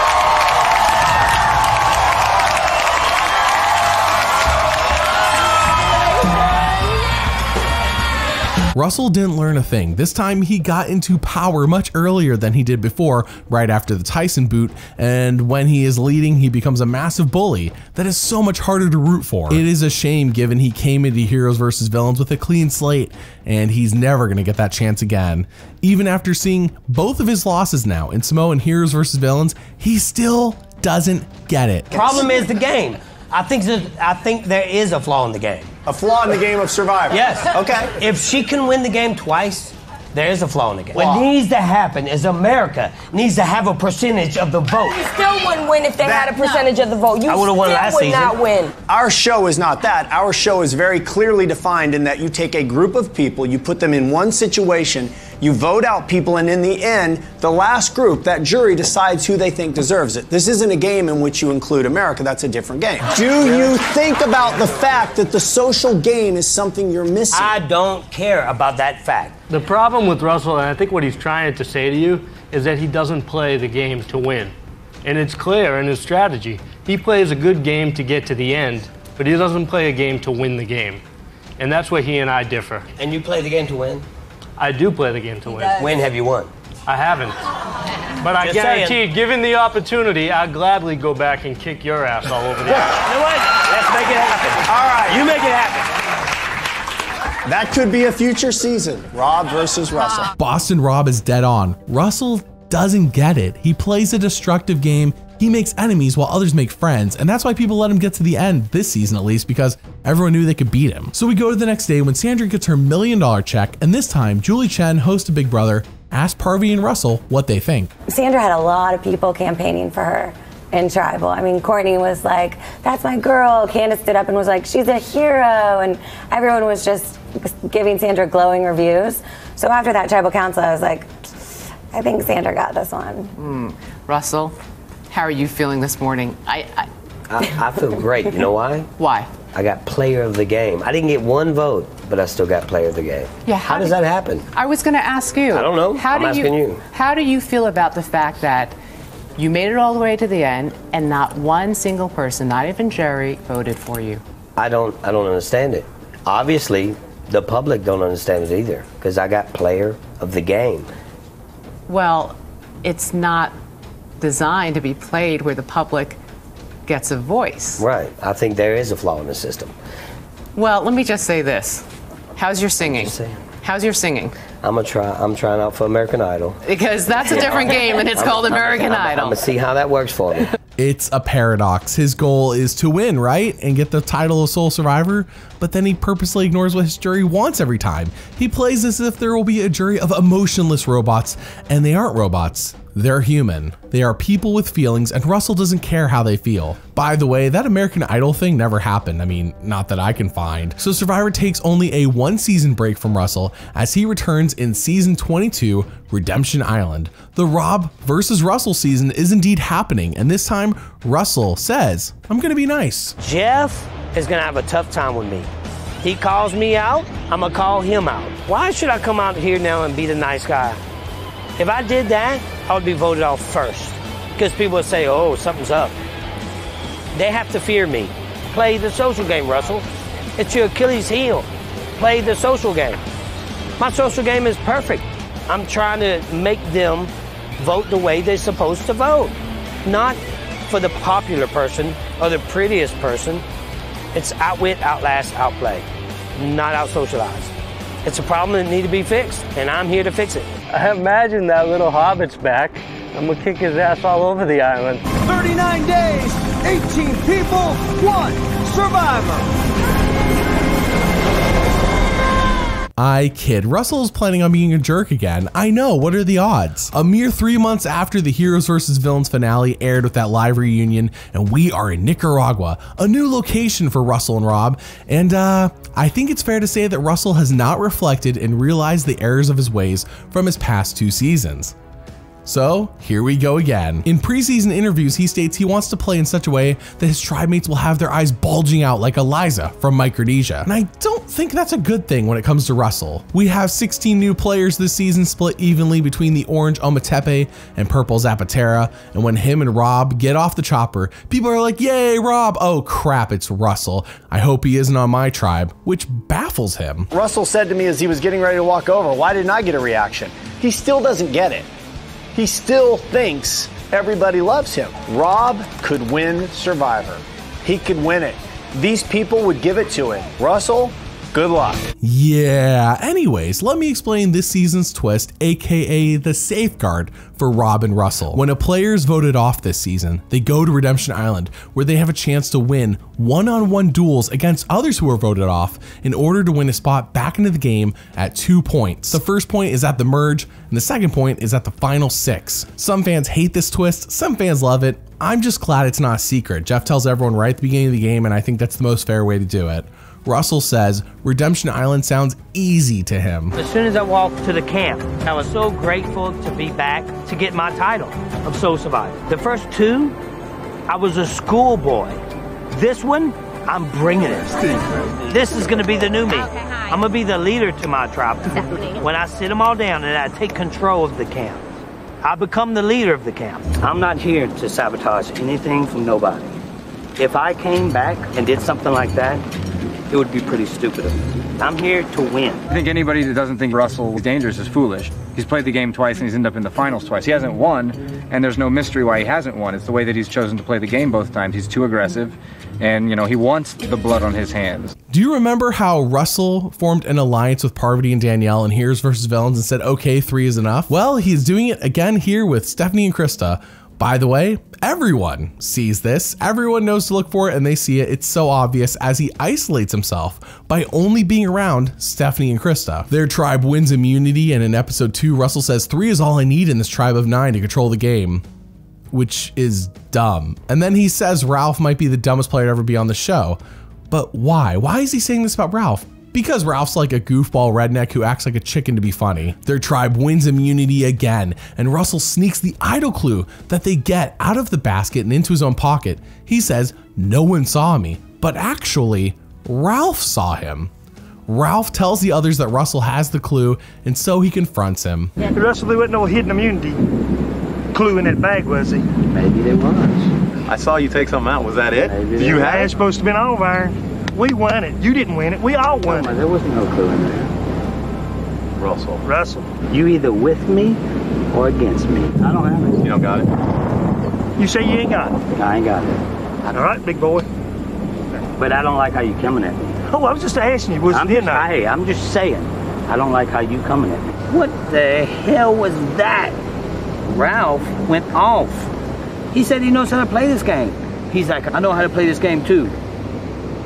Really? Hey man, I found an immunity idol. Hot doggy. I was picking up a few rocks and I just happened to look in that stump and I said, well, what's that rock doing in there? And I pulled it back and there laid the idol. I just couldn't believe I found it that easy. Russell thought, oh man, he's the king at finding them idols. He just knows where they're at. That was simple as wiping your hind end with toilet paper. Yep, earlier in this episode, Ralph accidentally stumbled onto the idol. So now Russell's one plan of having the idol and having an alliance of 3 is blown up. I mean, that was his whole plan. It can't work this time. He needs more votes. Russell, not knowing any of this, scrambles around everywhere looking for this idol, and Stephanie says, we could make a fake. And Russell says, well, I guess that's better than nothing. So they make one, and of course, no one is fooled because Ralph has told everyone else he has an idol. It's just Stephanie, Krista, and Russell who have no idea. Everyone's just playing along with Russell to keep his delusion going. So we go to the immunity challenge where Zapatera has decided, foolishly, I might add, to throw the immunity challenge to get Russell off.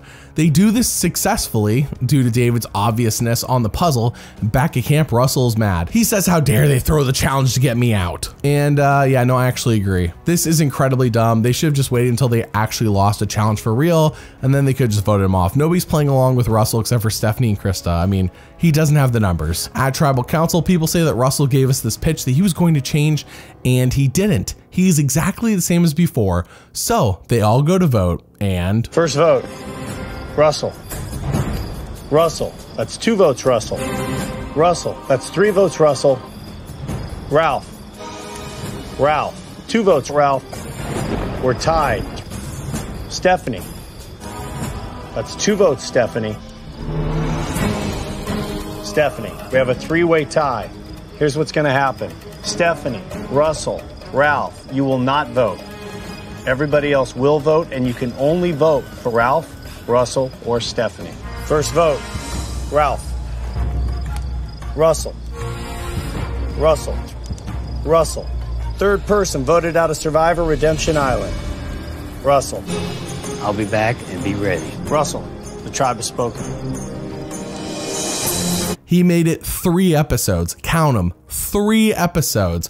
But as I said before, the safety net of Redemption Island is here to give himself a second chance. This season's storytelling has been ruthlessly clowning on him, and now knowing he gets voted off in episode 3, it makes a lot more sense. At this point in the game, he needs to win 5 duels to get back in. On Redemption Island, he says he wishes he could female dog slap every single Zapatera member.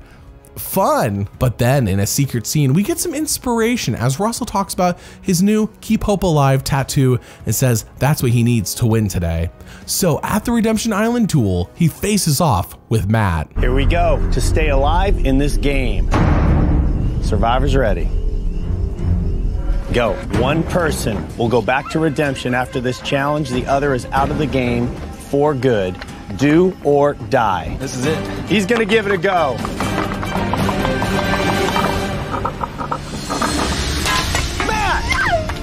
Stays alive!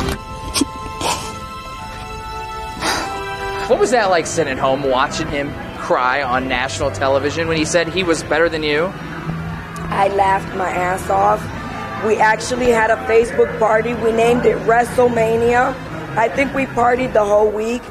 As a matter of fact, my profile page, I had a hat on, a party hat. We were making noise. I mean, I'm still sore from screaming that day. Well, that was short. What is strange this season is we never get a follow-up from Rob on how he feels about this, and we never got a challenge where they faced off. Though that Sandra interview I found was too good to pass up not showing you all. Rob versus Russell was executed very poorly by the show, and in Russell's final words, he says he will never play this game again. This was his last time.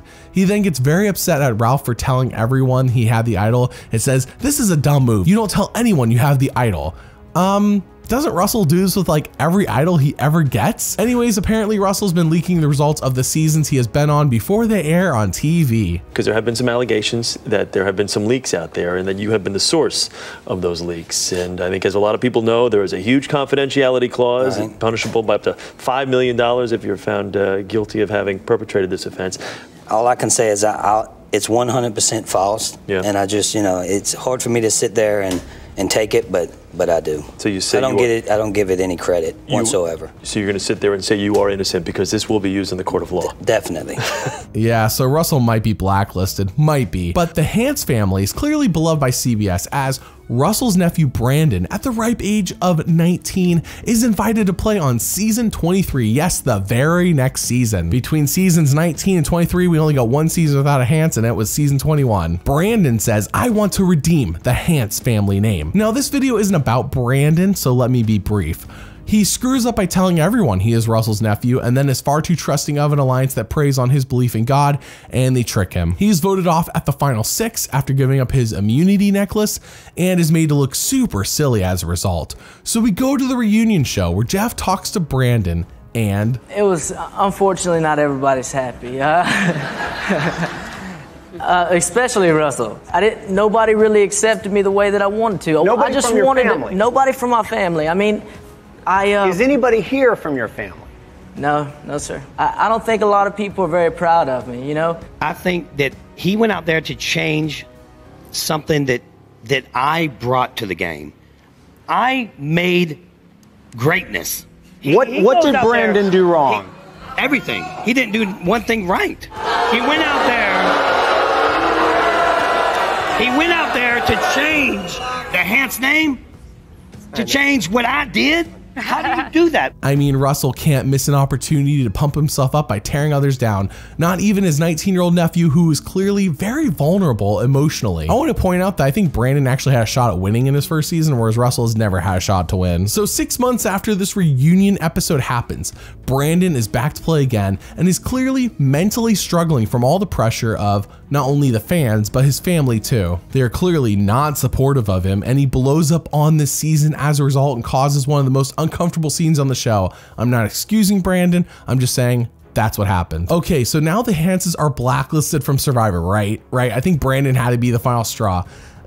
Actually, here's what Jeff said around the time Brandon's second season finished airing. Who is your least favorite contestant of all time? Well, the least favorite is probably one of the most popular. It'd probably be Russell Hantz. Right. This guy who really is, I think, a bad guy. Russell, I think you are a bad guy, but I hope you'll come do the show again because you're riveting to watch. Yeah, he's riveting. He is very riveting. Yes. Even my kids were like, that Russell man is unbelievable. I don't want him knowing where I live. So Jeff wants him back, but as of the time of this video, this hasn't happened. However, the Australians have their own version of Survivor, as you might have seen with my Sandra video, because yes, Sandra was on Australian Survivor as well. And in their 2018 season called Champions versus Contenders, they have Russell on as a champion. So here we go, 7 years later in Fiji, though not the same part of Fiji modern Survivor's in, with 24 players and a whopping 50-day game. Let's reacquaint ourselves with the man, the myth, the legend. If you don't know me, you've been living under a rock for the last 10 years.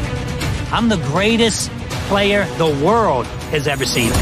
I'm going to show you Aussies how to play this game. It's my time to win. So you better be afraid. 50 days, 24 people, 1 survivor. Straight up, I hope Russell's learned from before, because 7 years of maturity and distance from his past seasons could really help him. And even if he doesn't win, just seeing improvement would be a feel-good way to end this video, right? But we all know the title of this video is not The Rise, Fall, and Redemption. It's The Rise, Fall, and Destruction. So yeah, brace yourselves. When Russell arrives, there are a lot of big reactions ranging from good to bad, and Russell wastes no time saying out loud to everyone, we are champions for a reason and these contenders need to watch out. Well, the champions do win reward, no thanks to Russell, who didn't participate, and upon arriving at their camp, My first impressions of my tribe is they didn't come here to play Survivor. None of them. They came here to just be like a big kumbaya family. They just want to work hard around camp and be the good old boy. They not realize that sooner or later we're gonna have to vote someone off, which means you're gonna have to set an alliance in place. They don't know. I already started my game. Here we go again. Trilogies are nice, and sure, his third season didn't go so well, but this feels like an unnecessary legacy sequel to a trilogy that we don't want if he's just gonna do the same exact thing again. He even identifies the prettiest girl on the beach and says, Monica, I want to make an alliance with her as she's all looks and no brains. She will be my number 2. Holy crap, he wants to lose to Monica. But instead of another pretty girl being his other alliance member, his number 3, he says maybe the nerd Sam can be it. Okay, a slight change of pace, I can accept this. However, he says 3 is enough on a tribe of 12. So he goes out and looks for an idol. Now that I have started making my alliance, I'm going to put the next plan in place. You don't have to have a clue to find an idol. It's not lucky, it's a science. I'm gonna shake things up. I'm gonna show you Aussies how to play the game. These idiots don't know any better. Buckle your belt, cause I'm coming. X marks the spot, baby. It's amazing how good I am at this game. I am the idol king. I'm the greatest player the world has ever seen. It's Christmas every year, every day of the year when Russell Hantz is here.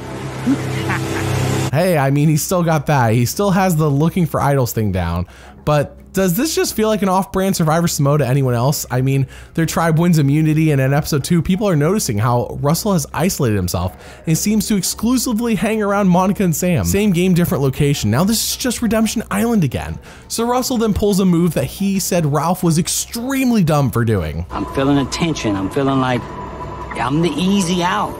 I'm not gonna allow it. I've played this game 3 times. There's no way I'm gonna be the easy out. Hey guys. I have an announcement. I'm not going home first. What? I seen their jaws drop and all hell broke loose.